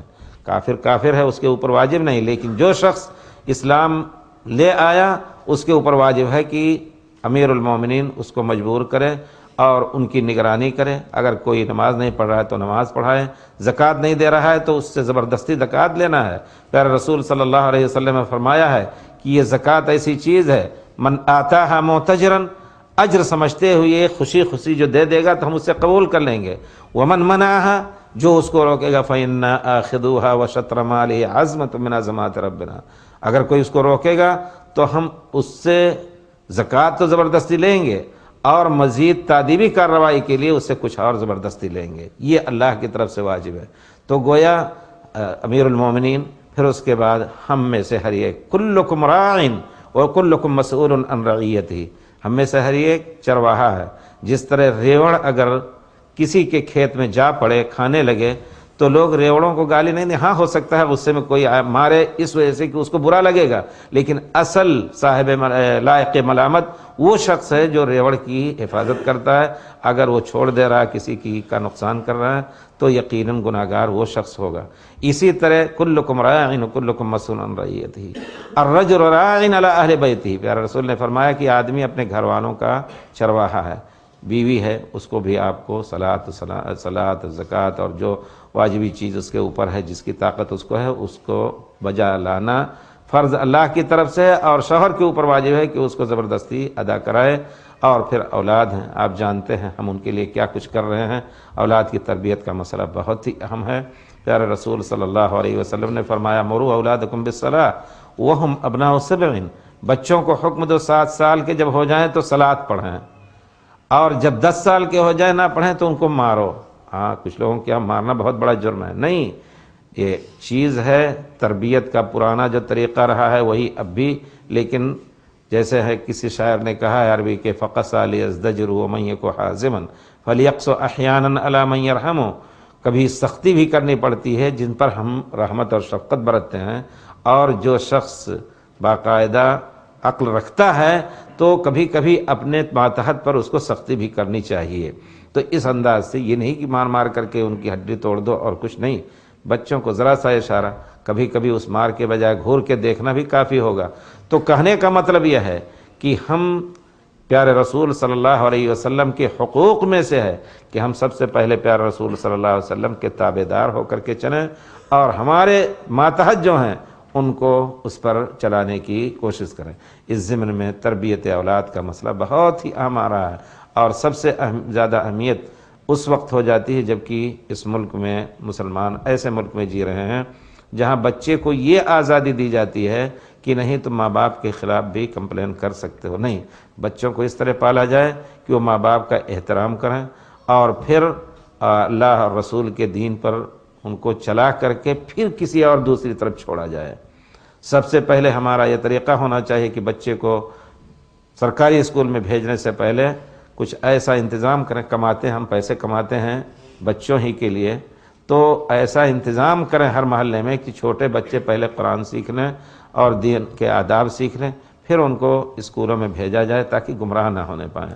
اور کچھ لوگ کہتے ہیں بڑے ہو کر کے سیکھ لیں گے، تو دیکھا گیا کہ وہ بچے جس طرح بچپن میں جو کچھ تلقین لی انہوں نے اسکول میں، وہی چیز ان پر زندگی بھر چھائی رہی، اور بچے ہاتھ سے نکل گئے. یہ چیز بہت ہی اہم ہے. ہم نے مکے میں ایک مرتبہ اسی موضوع پر ایسے ہی بات آئی، درس دے رہا تھا، تو امریکہ کے ایک حاجی تھے، اپنے شاید کلکتہ کے پہلے رہنے والے، کیونکہ وہ کرتا وغیرہ پہنے تھے، ایسا معلوم ہوتا بھی کلکتہ سے اٹھ کے آئے ہیں، امریکہ سے نہیں آئے ہیں. تو بہرحال انہوں نے جب سنا، دوسری بات یہ ہے کہ ہم نے خالص دین الحمدللہ، جس دین کو اللہ تعالیٰ نے سکھایا ہے، اللہ کا شکر ہے کہ ہمارا نطفہ بھی الحمدللہ سلفی نطفہ بفضل اللہ تعالیٰ، باپ دادا پر دادا الحمدللہ سب تو بفضل اللہ تعالیٰ. اور پھر اللہ تعالیٰ نے قرآن حدیث کے علم سے نوازا. ہم نے انگریزی بڑی اچھی سیکھی تھی، لیکن 40 سال کی مدت میں اس کو ہم نے طلاق دے دیا تھا بالکل. یعنی ایم اے اور پی ایچ ڈی میں پڑھتے ہوئے ایک دم بس انڈیا گئے تو فارم بھر لیتے تھے، جو جانے کا فارم ہوتا ہے جہاز سے اترنے کا. اس کے بعد تو اب وہ تھوڑا سا سمجھ میں تو آتی ہے. مجھے افسوس ہوا جو بہت پہلے، اگر میں 15-20 سال پہلے یہاں آیا ہوتا تو میں سیکھنے کی کوشش کرتا تاکہ آپ سے اور انگریزی زبان میں ہم روبرو بات ہو. لیکن بہرحال تو کہنے کا مطلب ہے کہ اللہ کا شکر ہے. تو میں نے خالص سلفی اسلام جب ان کو سمجھایا، وہ گئے پہلے بغل میں ایک صاحب اور تقریر کرتے ہیں، بہت سی بات ان سے سنی، انہوں نے تو اچھا نہیں لگا ان کو، تو آئے میرے پاس بیٹھ گئے، کیونکہ ان کو تلقین کی گئی تھی. کہتے تھے کہ آپ کا نام میں نے پیس ٹی وی میں دیکھا تھا اور کہا تھا یہ بہت بڑا دشمن ہے ائمہ کا، ان کے پاس نہیں جانا. وہ سے کہہ رہے ہیں بعد میں تو، لیکن ان کو اچھا نہیں لگا. آ کر کے 20 دن ہی بیٹھے. 20 دن کے بعد پھر ذرا سا آنکھ نم کر کے انہوں نے مجھ سے کہا کہ میں امریکہ میں رہتا ہوں، میری کئی کمپنیاں ہیں، میرے پیسے کا کوئی حساب نہیں، 2 لڑکے 1 لڑکیاں ہیں.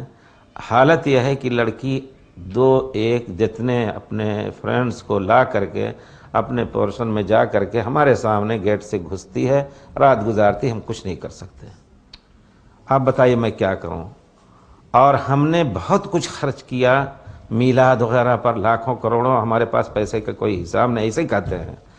تو مجھے مشورہ دیجیے. لے جا کر کے ہم نے ایک کنارے حرم میں بیٹھا کر کے، اور لگتا تھا کہ رو بہت رہے تھے، لگتا تھا کہ داڑھی بھی موڑتے تھے، لیکن مکے کی زندگی میں تھوڑی سی بڑھا رہی تھی، بھیگ گئی تھی بالکل. تو ہم نے کہا بھائی دیکھیے، اب میں نے کہا کہ اب ان کا دل نرم ہے، کوئی زوردار اثر ڈالنا چاہیے. ہم نے کہا دیکھیے، اب آپ کے امریکہ میں رہنے پر اس حالت میں لعنت ہے. آپ کسی بھی ملک میں چلے جائیں جہاں کی آپ کو دین پر عمل کرنے کا موقع ملے، بچوں کو لے جا سکیں تو لے جائیں. کہتے ہیں بچوں سے تو مایوس ہوں، کوئی نہیں جائے گا، لیکن میں اور بیوی جا سکتے ہیں. ہم نے کہا اب آپ چلیں، کہاں جائیں؟ کہتے ہیں پاکستان بھی ایسا ہے، بنگلہ دیش. ہم نے کہا کچھ بھی ہو، ہم یہ ایمان رکھتے ہیں کہ پاکستان اسلامی ملک نہیں ہے لیکن مسلمانوں کا ملک ہے. بنگلہ دیش اسلامی ملک نہیں ہے لیکن مسلمانوں کا ملک ہے، جہاں مسلمان اپنا دین ایمان محفوظ رکھ کر کے، حکومت اگرچہ کچھ اور طریقے سے ہے لیکن آپ وہیں چلے جائیں، دونوں میں سے کہیں بھی چلے جائیں. تو کہتے ہیں کہ میں اب جاؤں گا. اس کے بعد تو میرے کہنے کا مطلب یہ ہے، ہم نے کہا آپ نے بہت بڑی غلطی کی، بچوں کو اسی رنگ میں رنگنے کی کوشش کی، کچھ آپ نے پہلے تعلیم دی تھی. کہتے تھے ہماری عمر تھی، ہم بہت کچھ کماتے تھے. ہم نے کہا کچھ آپ بھی غلط گلیوں میں گھومتے رہے ہوں گے.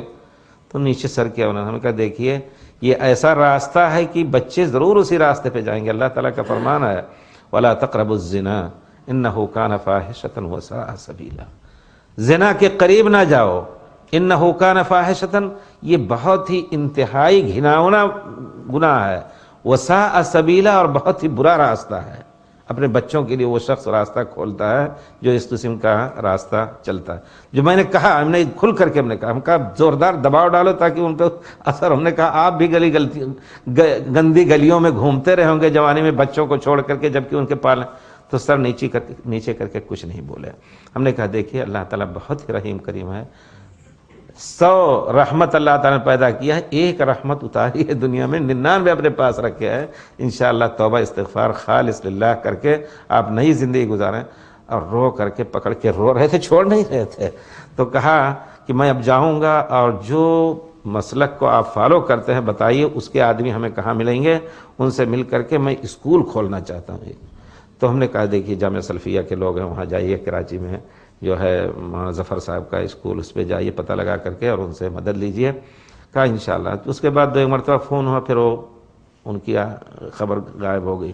تو میرے کہنے کا معنی یہ ہے کہ اگر ہم بچوں کے بارے میں تھوڑی سی کمی کریں گے تو یقیناً حق رسول پر ہم بہت بڑا حملہ کر رہے ہیں، کیونکہ ہر بچہ جو دین فطرت پہ پیدا ہو رہا ہے اس کو چاہیے جس طرح اللہ تعالیٰ نے صرف اپنی عبادت کے لیے پیدا کیا ہے، اس کو اللہ تعالیٰ نے صرف پیارے رسول کی اطاعت کے لیے پیدا کیا ہے۔ اطیعوا اللہ واطیعوا الرسول واولی الامر منکم۔ اذان کب ہو رہی ہے؟ اچھا ٹھیک ہے۔ تو کہنے کا مطلب یہ ہے کہ حقوق رسول میں سب سے پہلے اندری حالات کی اسلام مختلف شکلوں میں پیش کیا جا رہا ہے۔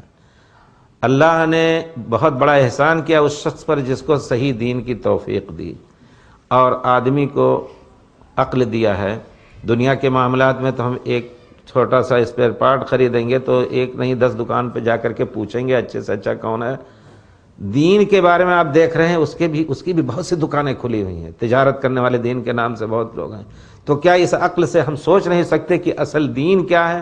اس کو ڈھونڈنے کی کوشش کریں اور اس پر عمل کرنے کی کوشش کریں۔ یقیناً دین کے نام سے دنیا نے کم ہی دیکھا، اور دشمنوں نے بھی جو ہمارے مخالف ہیں انہوں نے بھی اصلی دین کو مسلمانوں کی زندگی میں نہیں دیکھا، ورنہ اس طرح ہمارے ساتھ غلط سلوک نہ کرتے۔ وہ آپس میں مسلمانوں کو لڑتے دیکھ رہے ہیں، ایک مسلمان دوسرے مسلمان کے خلاف، اور پھر اس کے باوجود شراب خانے ان کی وجہ سے سب سے زیادہ آباد ہوتے ہیں۔ اور کہاں یہی ہے کہ برمنگھم میں وہ احمد نام کا کتنے میٹر کا ہے، وہ جو شراب کی سب سے بڑی کمپنی ہے وہاں برمنگھم میں شاید ہے۔ ہاں آپ دیکھیں گے 6 میٹر سے لمبا احمد لکھا ہوا ہے۔ لوگوں نے مجھے چلتے ہوئے سڑک پہ دکھایا، کہا یہ پورے یورپ میں اچھی سے اچھی شراب کا تاجر ہے اور فروخت بیچتا ہے۔ برمنگھم میں آپ پوچھیں، بڑی لمبی احمد بڑے خوبصورت کسی پاکستانی انداز سے لکھا ہوا ہے فارسی خط میں۔ تو کہنے کا مطلب یہ ہے کہ مسلمان ہر برائی میں آگے ہیں، اور جو صحیح اسلام ہے ان کے سامنے پیش نہیں کیا جا رہا، ورنہ فطری طور پر یہ لوگ بھی صحیح اسلام کو قبول کر سکتے ہیں۔ اس وجہ سے ہمارا فرض ہوتا ہے کہ ہم کوشش کریں کہ صحیح اسلام جو اللہ تعالیٰ نے جس سے ہمیں نوازا ہے اس کی زیادہ سے زیادہ اچھی سے اچھی تبلیغ اپنے اخلاق کے ذریعے سے، اپنے علم کے ذریعے سے لوگوں میں پیش کریں۔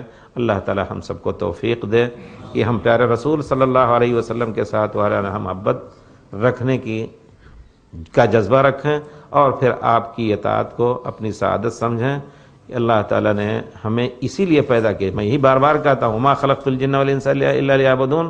اللہ نے پیدا کیا ہے صرف اپنی عبادت کے لیے، اور پیارے رسول کے آ لینے کے بعد صرف پیارے رسول کی اطاعت کے لیے۔ اطیعوا اللہ واطیعوا الرسول واولی الامر منکم فإن تنازعتم فی شیء۔ کتنا آسان نسخہ ہے کہ جہاں پیارے رسول اللہ کا کلام ملے، کسی چیز کا فیصلہ ہو، وہاں کسی اور کی بات نہیں لینی ہے۔ اللہ کا کلام اور پیارے رسول کی حدیث مخالف نہیں ہو سکتے، اور اگر کلام پاک میں مسئلہ کا حل نہیں ہے تو پیارے رسول کی احادیث میں ڈھونڈیے، اگر مل رہا ہے تو پھر کسی اور کو نہیں دیکھنا۔ فَإِن تَنَازَعْتُمْ فِي شَيْءٍ، اگر کسی مسئلے میں تمہیں اجتہادی مسئلہ ہے کہ ایک رائے ادھر بھی ہو سکتی ہے، دوسری رائے ادھر بھی ہو سکتی ہے، اور نصوص قرآن و سنت دونوں کی طرف اشارہ کر رہے ہیں، تو کسی پر بھی عمل کرو۔ لیکن اگر ایک ہی صحیح ہے تو پھر جو اللہ اور رسول کے قول کے مطابق ہو اسی پر مسئلہ کا حل نکالو۔ امام ابن تیمیہ رحمۃ اللہ علیہ کے پاس ایک حنفی عالم آئے، فقیہ امام ابن تیمیہ ابن قیم نے لکھا ہے کہ ہمارے استاد ابن تیمیہ کے پاس ایک حنفی عالم آئے، کہتے ہیں میں آپ سے ایک مشورہ لینا چاہتا ہوں۔ انہوں نے کہا کیا مشورہ ہے؟ کہا میں دیکھتا ہوں، ایسے ہی لفظ جو آیا ہے، میں دیکھتا ہوں کہ حنفی مذہب کے مسائل اکثر حدیث کے خلاف ہوتے ہیں، تو میں چاہتا ہوں اپنا مذہب بدل لوں۔ تو علامہ ابن تیمیہ نے ان کو مشورہ دیا، کہا بھائی تمہارے مذہب بدلنے سے کیا ہوگا؟ تم ایک آدمی ہو، مذہب کے ماننے والے بہت سے ہیں، مذہب کی کتابیں مرتب ہو چکی ہیں، سب کچھ، کوئی فرق نہیں پڑے گا۔ تو پھر کیا کہا؟ کچھ لوگوں صوفیہ لوگوں سے میں نے مشورہ لیا تو انہوں کہتے ہیں بس اللہ سے دعا کرو جس کی ہدایت دے دے تمہیں، اور کسی نے کہا کہ نہیں بدل لو۔ ابن تیمیہ دیکھیے کتنا معتدل مزاج آدمی، حالانکہ جنہوں نے ہر مخالف اسلام قول کی تردید کی، ان کو تو خوش ہو جانا چاہیے کہ مذہب بدل رہا ہے، تو انہوں نے کہا نہیں، مذہب کی پابندی کسی مذہب کی نہ کرو، ایسا کرو کہ اپنے مذہب کے تم 3 ٹکڑے کر لو۔ اس میں کوئی شک نہیں کہ ایک ٹکڑا مذہب کا وہ ہے جو قرآن اور حدیث کے موافق ہے۔ جب کوئی مسئلہ ہے، وہ مفتی تھے، جب کوئی مسئلہ آئے اور قرآن حدیث میں کے موافق ہو تو تم اپنے مذہب کو سمجھ کر کے اور قرآن حدیث کے مطابق فیصلہ دے دو۔ اور اگر کوئی ایسا مسئلہ ہے جو مذہب کے خلاف ہو، اب جیسے بہت سے بھائی لوگ کہتے ہیں کیا حنفی مذہب میں کوئی ایسا مسئلہ خلاف ہے؟ کئی مسئلے سینکڑوں گنے جا سکتے ہیں بیک وقت، جس میں مغرب کے بعد آپ جانتے ہیں ان کے یہاں اذان کے بعد 2 رکعت سنت پڑھنی بھی جائز نہیں ہے، واضح طور پر حدیث میں پیارے رسول نے حکم دیا ہے۔ اسی طرح اور بہت سے مسائل ہیں۔ تو اگر قرآن و حدیث کے خلاف ہے تو قرآن حدیث کے موافق فیصلہ دو، مذہب کو چھوڑ دو۔ اور اگر مسئلہ اجتہادی ہے، امام شافعی نے یہ کہا ہے، امام مالک نے یہ کہا ہے، امام ابو حنیفہ نے یہ کہا ہے، تو جو سب سے زیادہ آسان ہو، جس مسئلے کو تم اچھا سمجھو اس کے موافق فیصلہ دو۔ کتنا آسان نسخہ انہوں نے بتایا ہے۔ ہماری بھی یہی دعوت ہے، اہل حدیث جو ہیں فقہ کے مخالف نہیں ہیں، الحمدللہ جو حدیث کو ماننے والے سلفی لوگ ہیں وہ فقہ سے استفادے کو ضروری سمجھتے ہیں، لیکن شرط ان کے یہاں یہ ہے کہ پیارے رسول کی بات ہوتے ہوئے کسی کی بات نہیں لی جائے گی، اور یہی حق رسول ہے حقیقت میں۔ اور اس کے بعد پھر اگر مخالف رسول پڑھ رہا ہے کوئی تو اس کو چھوڑ دیں گے، اور اگر نہیں تو تمام ائمہ ہمارے ائمہ ہیں، کوئی ہمارے باپ دادا یا ہمارے نسل کے نہیں ہیں، ایک ہی جن کی بات اقرب الی الصواب ہو اس کو لیا جائے۔ اللہ تعالی ہم سب کو توفیق دے کہ ہم پیارے رسول صلی اللہ علیہ وسلم کے سچے شہدائی بن کر کے اور پیارے رسول کے حقوق، اللہ کے حقوق ادا کریں۔ میرا سوال یہ اطاعت کے بارے میں اولی الامر سے، کہ کس امیر کی اطاعت جو ہے تو کی جائے؟ کیا اس میں شرط ہے کہ وہ قرآن و سنت کا پابند ہو، یا اگر ایک سیکولر صدر ہے یا وزیر اعظم تو کیا یہ لوگ بھی اسی اطاعت امیر کے زمرے میں آتے ہیں؟ دیکھیے، اطیعوا اللہ و اطیعوا الرسول و اولی الامر منکم، اولی الامر کی جو تفسیر کی گئی ہے صحابہ حضرت عبداللہ ابن عباس کے اور دوسرے لوگوں کے بعد تابعین، تتباع تابعین اور اس وقت تک علماء کے، اس میں 2 گروہ آتے ہیں، ایک تو حکام، مسلمان حکام، اور پھر علماء، دونوں اولی الامر میں ہیں۔ عالم فتویٰ دے، آپ کے اوپر واجب ہے کہ اس کو لیں، ہم صفِ جہال صفِ علماء کی اطاعت کریں۔ اور حاکم اگر کوئی ایسا مسئلہ جو قرآن حدیث کے خلاف نہیں ہے اور وہ مصلحتاً امت کے لیے رائج کر رہا ہے تو اس کی اطاعت ضروری ہے۔ مثال کے طور پر اب جیسے کہا جاتا ہے کہ کہاں قرآن حدیث میں ہے کہ سگنل کی تم پابندی کرو، کاٹتے چلے جاؤ۔ اب آپ دیکھیے اس میں لا تقتلوا انفسکم کے پر عمل کرتے ہوئے اگر حاکم وقت نے کہا ہے کہ نہیں سگنل رکھا گیا ہے تاکہ لوگوں کی جانیں بچیں، یا کیمرے رکھے گئے ہیں تاکہ لوگ پابند رہیں، تیز نہ چلیں۔ یقیناً سعودیہ میں ہمارا تجربہ ہے کہ جب سے کیمرے وغیرہ لگ گئے ہیں اور لوگوں پر جرمانہ، میرا ایک بچہ میں آپ کو بتاؤں اس نے 8,000 جرمانہ دیا ریاض آتے ہوئے، وہ نکلا تھا نیا قانون اور وہ کرتا چلا آیا، تو اب اس کے بعد وہ لوگ پابند ہو جائیں گے۔ یہ اس وجہ سے ہے کہ تیز چلنے سے بہت کچھ خطرات اللہ نے ہر چیز کا سبب بنایا۔ تو ایسے امور میں اولی الامر کی اطاعت یہ بھی دیانتداری ہے، دین کی بات ہے۔ اور اگر کوئی کہہ رہے ہیں کہ نہیں نماز نہ پڑھو، یا آج روزہ نہ رکھو، یا یہ کہ تم دفتر میں کام کرو، جیسے کہ تونس وغیرہ میں تھا، یہ باقاعدہ سرکاری طور پر، اللہ تعالیٰ زیادہ برداشت نہیں کرتے، حلیم تو ہیں، لیکن ایسا بھگایا تونس میں تھا کہ وہ کہتا تھا کہ نہیں جو سرکاری کام کر رہے ہیں، خاص طور پہ فوجی کام کر رہے ہیں، ان کے لیے روزہ رکھنا منع ہے، تو وہاں ان کی اطاعت جائز نہیں۔ داڑھی رکھنا منع ہے، ان کی اطاعت جائز۔ لا طاعۃ لمخلوق فی معصیۃ الخالق۔ اس ضمن میں اگر ہمیں سزا مل رہی ہے تو اس کو برداشت کریں، اور پھر اگر نہیں ہے تو اللہ تعالیٰ کوئی راستہ کھولے گا کبھی۔ تو اطاعت وہی ہے جو دین کے خلاف نہ پڑ رہی ہو، اور مصلحت میں اگر کوئی چیز عائد کر رہے ہیں تو اس پر عمل کرنا ہمارے اوپر واجب ہو جائے گا اللہ کے حکم کی بنا پر۔ جی شیخ ایک سوال کیا آپ کی جو علمی پاسٹ ہے، جس آپ کی جو علمی مطلب کہ آپ نے مکہ میں علم حاصل کیا، اس کی مطلب بتاؤ کہ آپ کو کیسے حرم میں داخل؟ اس سے کوئی فائدہ نہیں۔ اچھا ٹھیک ہے بتائیں گے، لیکن یہ پہلے دوسرے سوالات، یہ تو ایک شخصی ذاتی بات ہوئی۔ جی آپ بتائیں۔ کیا قبر پر نام کا کتبہ لگانا صحیح ہے؟ اگر صحیح ہے تو قرآن و حدیث کی روشنی میں جواب دو۔ بہت آسان جواب۔ ایک ہمارا عام آدمی جو کچھ نہیں پڑھے لکھے ہے اس کا جواب دے سکتا ہے کہ ڈھونڈو پیارے رسول کے زمانے میں کتنی مبارک شخصیتوں کا انتقال ہوا۔ سعد بن معاذ اور سعد بن عبادہ جو اوس و خزرج کے سردار تھے، کیا پیارے رسول نے ان کے نام کا کتبہ لگایا؟ پھر پیارے رسول کی ذات مبارک سے بڑھ کر کے کوئی ذات نہیں۔ کیا حجرہ مبارک پر کسی نے کتبہ لگایا تھا کہ یہاں آپ کا جسد مبارک مدفون ہے؟ صحابہ کرام نے نہیں۔ اس کا مطلب ہے کہ یہ دین کی چیز نہیں ہے۔ صحابہ کرام نے پیارے رسول کے ساتھ جو نہیں کیا یا اور کسی کے ساتھ نہیں کیا، پیارے رسول نے نہیں کیا، وہ دین ہو ہی نہیں سکتا ہے۔ بہت ہی آسان جواب ہے۔ اب رہ گئی بات، بعض کتابوں میں لکھا جاتا ہے کہ فلاں کی قبر اس وقت بھی ترکیہ میں ہے اور زیارت کی جاتی ہے اس کو۔ ابن ذہبی وغیرہ نے لکھا تو ایک تاریخی نقطہ نظر سے اس کو بیان کیا ہے، شرعی نقطہ نظر سے اس کو بیان نہیں کیا، لیکن جو اس وقت چھاپے ہیں کتاب وہ نیچے حاشیہ فٹ نوٹ لگا دیا کہ یہ چیز شرعی نہیں ہے زیارت وغیرہ اور یہ غلط ہے۔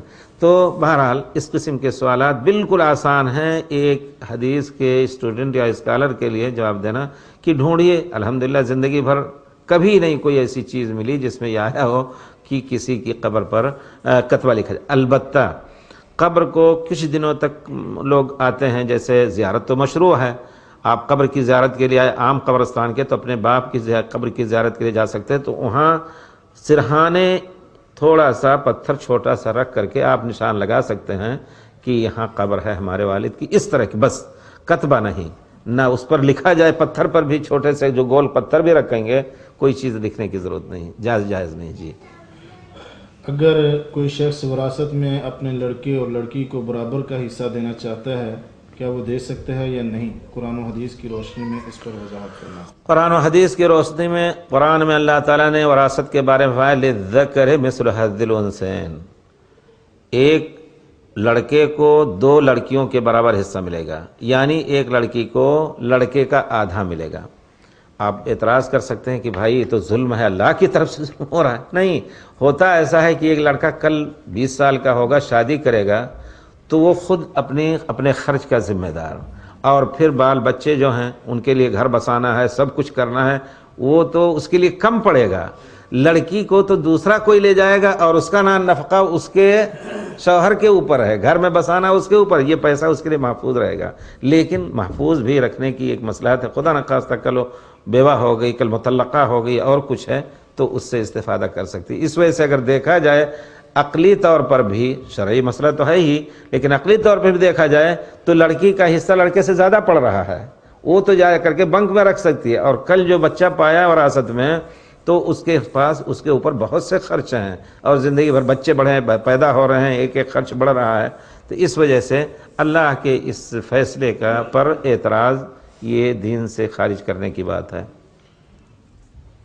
اور پھر حدیث پیارے نعمان بن بشیر رضی اللہ عنہ، نعمان بن بشیر رضی اللہ تعالیٰ عنہ کہتے ہیں کہ میرے والد لے کے آئے مجھے پیارے رسول صلی اللہ علیہ وسلم کے پاس، وہ دوسری بیوی کے بچے تھے، تو بیوی نے کہا کہ میں تم سے راضی نہیں ہوں گی جب تک میرے بچے کو فلاں باغیچہ نہ دے دو۔ تو پیارے رسول کے پاس آئے، گواہ بنا، ہاں پھر بیوی نے، دیکھیے بیوی سر پہ چڑھ کے کہتی ہیں کہ ہم اس وقت راضی ہیں جب تک پیارے رسول کو اس پر گواہ نہ بنا دے تاکہ بعد میں جھگڑا نہ ہو۔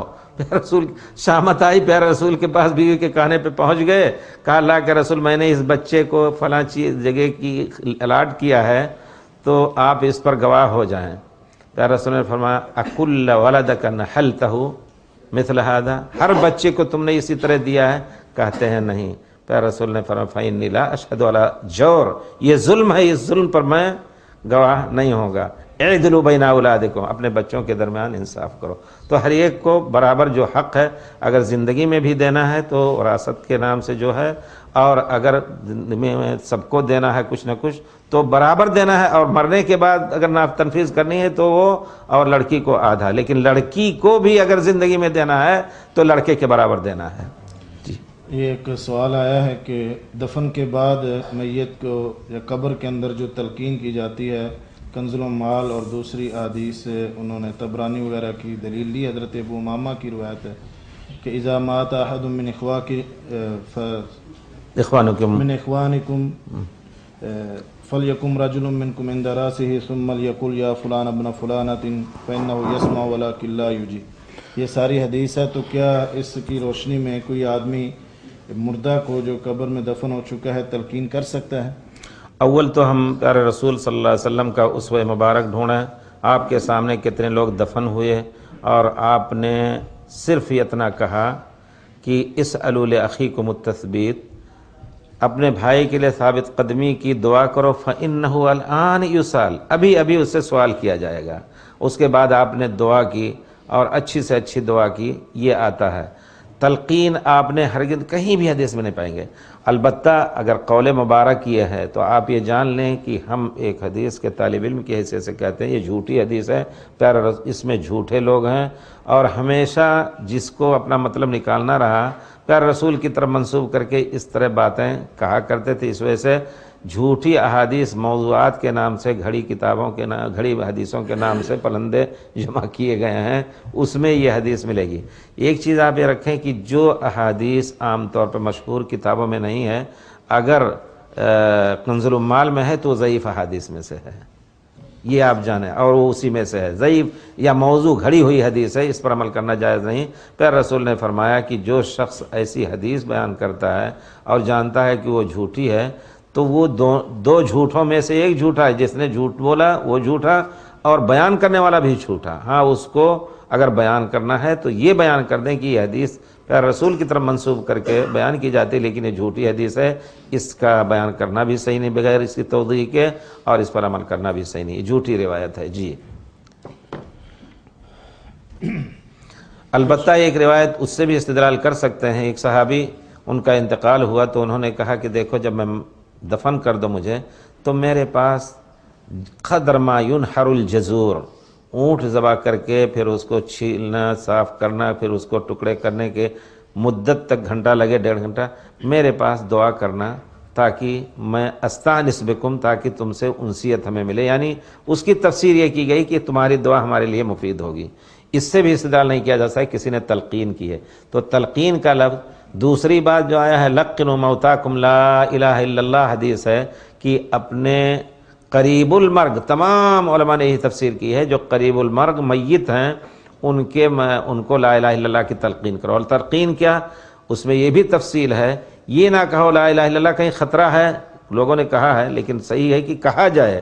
کہا کہ عین وقت پہ ایسی حالت رہتی ہے کہ آدمی کہے کہ ہم نہیں کہیں گے تو بڑے سے بڑا کفر ہو سکتا ہے، اس وجہ سے کہا اس کے سامنے لا الہ الا اللہ کہا جائے، لا الہ الا اللہ، لا الہ، تاکہ وہ لا الہ الا اللہ کہے۔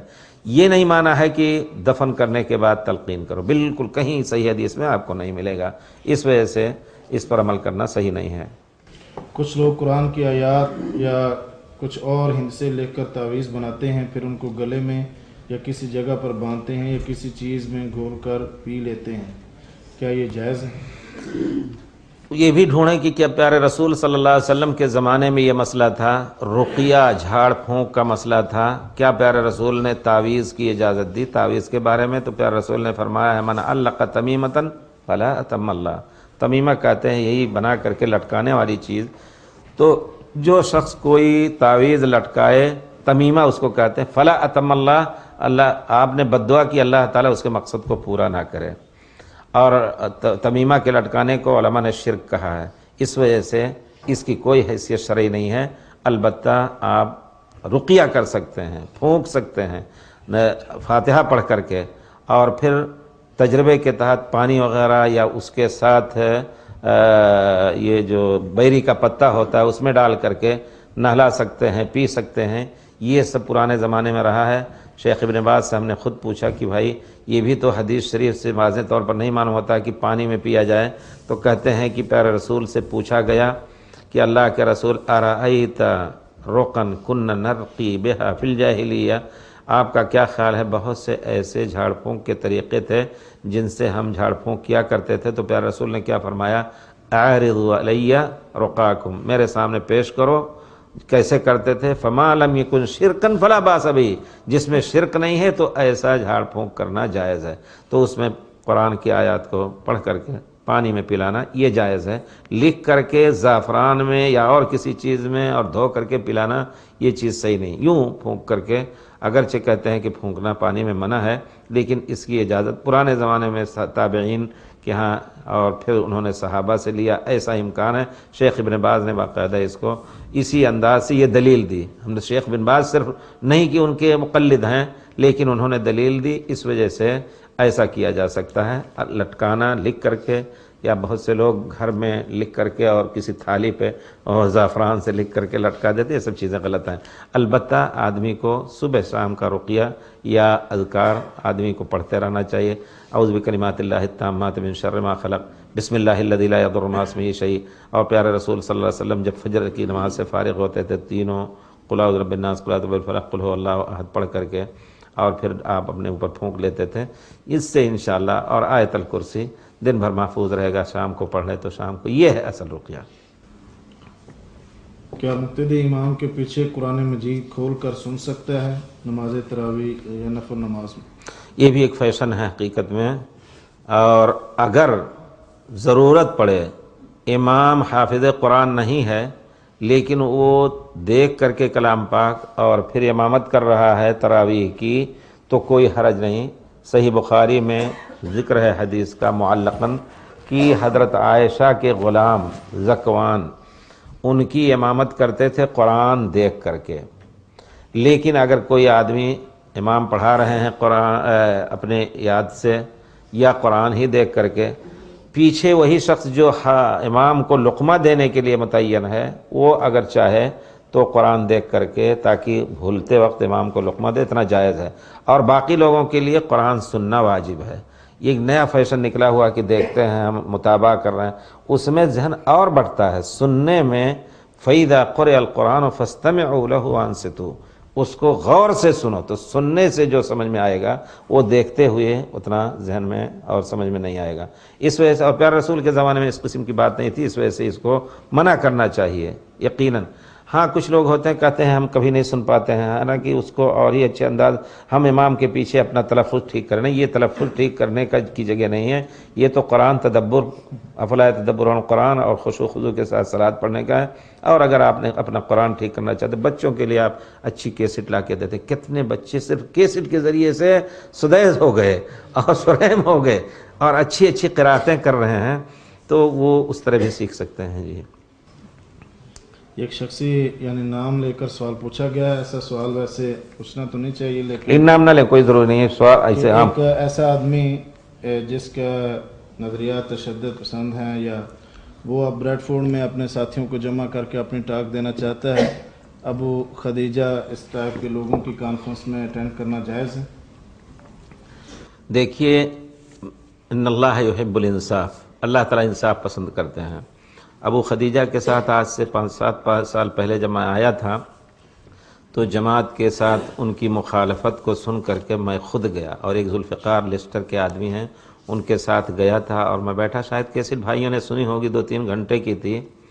تو میں نے جو ان کو کھنگھالا، اور اب بھی اگر یہ آواز پہنچے تو ہماری گزارش ہے اس آدمی سے کہ اس قسم کا رویہ چھوڑ دے، کیونکہ ایک طرف آدمی نیک کام کر رہا ہے، اس کے ایس پی میں یقیناً آپ دیکھیں گے اچھی اچھی کتابوں کا ترجمہ، شیخ بن باز، شیخ بن عثیمین اور ابن تیمیہ، یہ اور وہ۔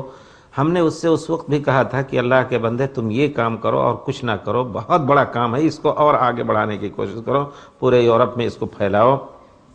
لیکن انہوں نے جو اپنا رویہ اختیار کیا ہے کہ اس نیک کام کے ساتھ، جیسے اللہ تعالیٰ نے کچھ لوگوں کے بارے میں فرمایا ہے خلطوا عملا صالحا وآخر سیئا، میں کھلے طور پر کہوں گا بھائی سے نصیحت اور خیرخواہی کے لیے کہ انہوں نے اچھے کام کے ساتھ برے کام بھی اپنے ملا لیے ہیں۔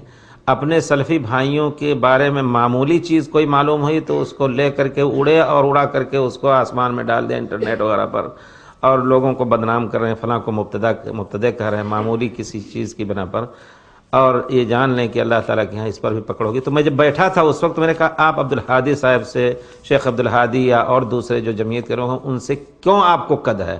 تو جو باتیں بتائیں مجھے بڑا تعجب ہوا کہ ایک عقلمند آدمی اس طرح کا کیسی بات کر رہا ہے۔ کہہ رہا ہے کہ وہ شیعہ کے ساتھ بیٹھتے ہیں۔ ہم نے کہا کیسے بیٹھے؟ تو فوٹو لے کے آئے۔ تو فوٹو شاید آپ جانتے ہوں گے کہ کہیں ان کو ٹی وی میں ڈسکس کا موقع ملتا ہے کسی موضوع پر، تو وہ اپنا نقطۂ نظر ظاہر کر رہے ہیں، یہ اپنا نقطۂ نظر ظاہر کر رہے ہیں۔ تو ایسے میں ہم نے کہا اللہ کے بندے، جو کوئی بلائے تو بیٹھنا واجب ہو جاتا ہے۔ شیعہ اپنی رائے دے رہا ہے، ایک بریلوی فکر کا آدمی اپنی رائے دے رہا ہے، تو اہل حدیث رائے کو چھپا کے رکھنا گناہ ہو جائے گا۔ کوئی جواب نہیں دے پا رہے ہیں، ایسے ایسے فوٹو۔ ہم نے کہا دیکھیے اس چیز کو چھوڑ کر کے آپ جماعت کے ساتھ مل کر کے کام کرنے کی کوشش کریں۔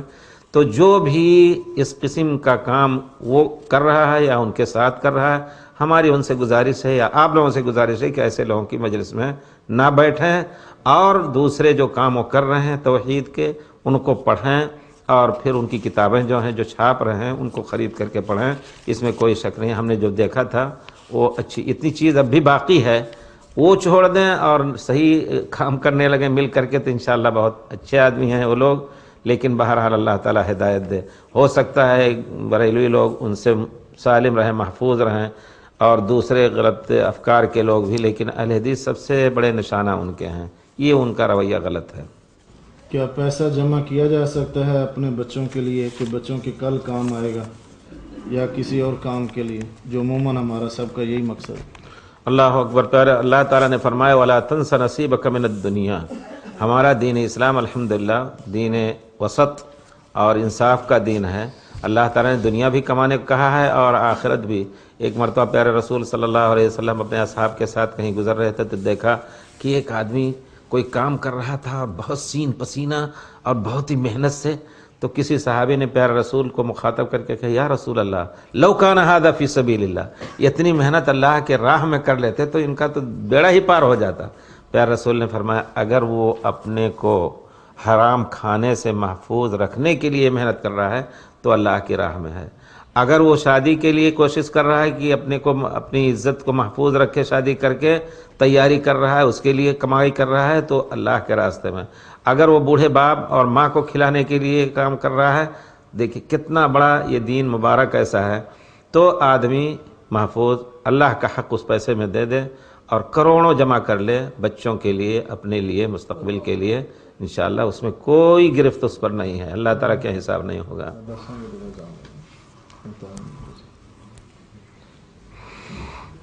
عشاء کی نماز کے ساتھ اگر وطر کی ادائیگی کر لیں اور اس کے بعد کوئی نفل نماز، صلاۃ تسبیح یا تحیۃ الوضو وغیرہ پڑھ سکتے ہیں؟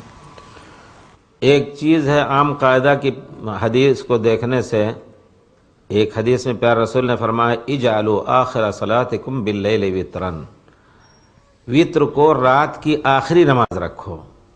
تو اس کی تفسیر متفقہ طور پر یہ کی گئی ہے کہ اگر آپ کی عادت ہے الحمدللہ کہ قیام اللیل کے لیے اٹھ لے رہے ہیں تو آپ عشاء کے بعد سنتیں پڑھ کر کے اور پھر جائیں، سو جائیں، رات میں اٹھیں، جو توفیق دے اللہ تعالیٰ تہجد کے نام سے پڑھنے کی پڑھیں، اور جب صبح کا خطرہ ہو تو ایک ہی رکعت پڑھ کر کے، پیارے رسول نے فرمایا ہے صبح کا خطرہ ہونے لگے تو ایک ہی رکعت پڑھ کر کے وطر پڑھ لو۔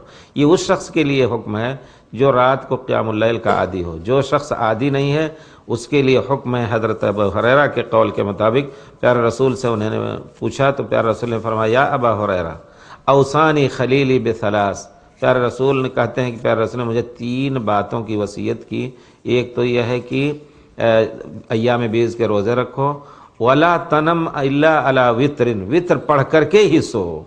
تو اس کی تفسیر یہ کی جاتی ہے کہ اگر آدمی کی عادت نہیں ہے رات میں اٹھنے کی تہجد کے لیے تو بغیر وطر کے نہ سوئے، یہ ہے صحیح مسئلہ۔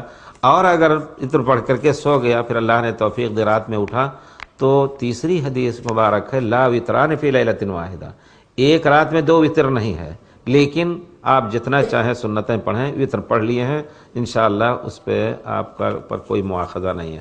حضرت عبداللہ ابن عمر کا طریقہ ہوا کرتا تھا، وطر پڑھ کے سو لیتے تھے اور رات میں اٹھتے تھے تو اب کیسے کریں، ایک رکعت 4 گھنٹہ پہلے آپ نے وطر پڑھ لی 3 رکعت یا 1 رکعت، پھر جب اٹھے رات میں تو 1 رکعت پڑھ کر کے سلام پھیر دیتے تھے، تو پہلی وطر کو گویا انہوں نے شفع جوڑا بنا لیا، پھر اس کے بعد تہجد پڑھتے رہتے تھے، آخر میں وطر پڑھتے تھے، گویا تمام احادیث پہ عمل ہو گیا کہ ایک رات میں 2 وطر بھی نہیں ہوئی، تو یہ بھی طریقہ ہے۔ اور اگر نہیں پڑھ رہا ہے نہیں وطر، وہی پرانی چھوڑ دے رہا ہے تو جتنی چاہے سنتیں پڑھیں انشاءاللہ کوئی حرج نہیں، ایسا کیا کرتے تھے دوسرے صحابہ، اور صحابہ میں سے ہر ایک کا فعل انشاءاللہ ہمارے لیے قابل عمل۔ لاسٹ سوال ہے کہ وضو کرتے وقت پانی کے چھینٹے انسان کے کپڑے وغیرہ میں لگتے ہیں تو کیا وضو کا پانی ناپاک ہے جو مائع مستعمل کے حکم میں آ جائے؟ یہ بہرحال یہ بات جو ہے ہم نے بھی قدوری اور سر وقایہ ہدایہ وغیرہ میں پڑھی ہے، وہ کہتے ہیں مائع مستعمل نجس ہے، ہمارے حدیث کے جتنے علماء ہیں انہوں نے اس پر تردید رکھی ہے. امام بخاری کے ہیں ایک تبویب بھی ہے اس طرح کی. اور پیارے رسول کا پانی آپ جانتے ہیں جب حدیبیہ کے موقع پر پیارے رسول صلی اللہ علیہ وسلم نے ان سے سمجھوتا کرنے کی کوشش کی تو سہیل جب آئے تو دیکھا. یہ بھی ایک چیز ہوتی ہے مسلمانوں کو دشمن کے سامنے اپنے بڑے کیس کو ایسا ظاہر کرنا چاہیے تاکہ اس کے دل میں رعب ہو. پیارے رسول صلی اللہ علیہ وسلم وضو کرنے لگے, تمام صحابہ دوڑ کے آپ کا وضو نیچے نہیں گرنے دیتے تھے اور پھر آپ کا تھوک مبارک بھی ہاتھ میں لے لیتے تھے. تو ان کے دل میں بہت رعب جمع اور جا کر کے کہتے ہیں کہ میں ایسے آدمی کے پاس سے آیا ہوں کہ اس کے وضو کا ایک قطرہ بھی زمین پہ نہیں پڑتا ہے اور تھوکتے ہیں تو لے کر کے لوگ اپنے ہاتھوں پہ جسم پر لیتے ہیں. ان سے جنگ میں ہم کامیاب نہیں ہو سکتے. تو اس سے یہ استدلال کیا جاتا ہے کہ مائع مستعمل ناپاک نہیں ہے. اگر ناپاک ہوتا پیارے رسول صلی اللہ علیہ وسلم کی کوئی خصوصیت بھی اس میں نہیں ظاہر ہوتی ہے اس وجہ سے. اور پھر یہ ایک فطری چیز ہے, آدمی وضو کرے گا, داڑھی خلال کرے گا, دھوئے گا تو یہاں بھی گرے گا. ایک فطری چیز صحابہ کے زمانے سے بھی رہی ہوگی, پیارے رسول کے زمانے میں رہی ہوگی. اگر اور پھر دھوئے گا تو آستین ننگا ہو کر کے تو دھوئے گا نہیں, پھر صاف کر کے ایک دم سوکھا. یہ تو چیز بالکل محال تصور کرنے کی ہے. اس وجہ سے اس کو کہتے ہیں براءت اصلیہ. یہ بھی فقہ کی کتابوں میں ایک قاعدہ ہے کہ جب پیارے رسول کے سامنے یہ سب ہوتا رہا, آپ نے اس پر کوئی حکم نجاست کا نہیں لگایا تو پاک. بالکل واضح طور پر دل کے انشراح کے ساتھ اس پر عمل کرنا چاہیے.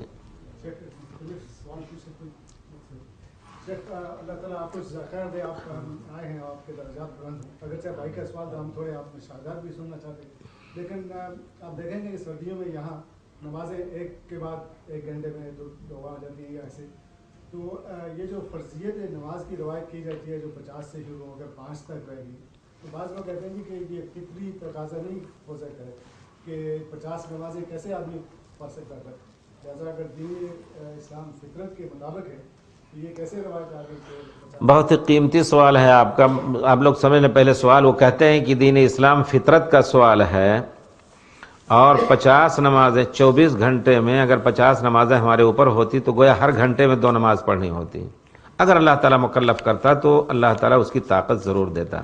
لیکن اللہ تعالیٰ نے گویا پیارے رسول صلی اللہ علیہ وسلم کی امت پر اس سے پہلے حضرت موسیٰ علیہ السلام کی امت پر کچھ اس سے زیادہ فرض تھا نماز یا کچھ بھی, تو حضرت موسیٰ علیہ السلام ہی نے کہا کہ میں نے لقد جربت بنی اسرائیل, جائیے اللہ سے سفارش کر کے کم کرائے, میں نے بنی اسرائیل کا تجربہ کیا ہے, وہ نہیں کر پائے گی آپ کی امت.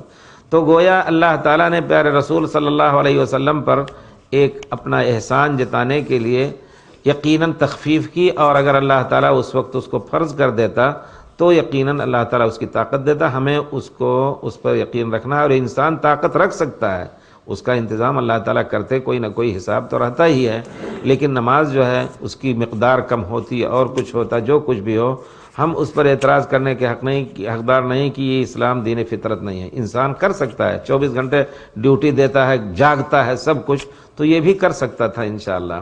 اللہ تعالیٰ بس, اور اس سے زیادہ یہ کہا جائے گا کہ ہو سکتا ہے پیارے رسول کو اللہ تعالیٰ نے اپنا احسان بتانے کے لیے کہ ہم آپ نے کے اوپر تخفیف کی ہے, پہلے فرض کیا اور پھر آخر میں جو اللہ تعالیٰ کا قول مبارک ہے کہ ہم نے جو کچھ پہلے لکھ دیا وہی ہوا. یعنی 5 ہی فرض کیا تھا, کرنا تھا ہمیں, اور اسی کو ہم نے لا یبدل القول لدی, یہ صحیح بخاری کی روایت میں ہے کہ اب اس کے بعد بات نہیں بدلی جائے گی, اور ثواب 50 کا دیا. جی یہ بھی پیارے رسول صلی اللہ علیہ وسلم اور آپ کی امت پر احسان کا ایک پہلو.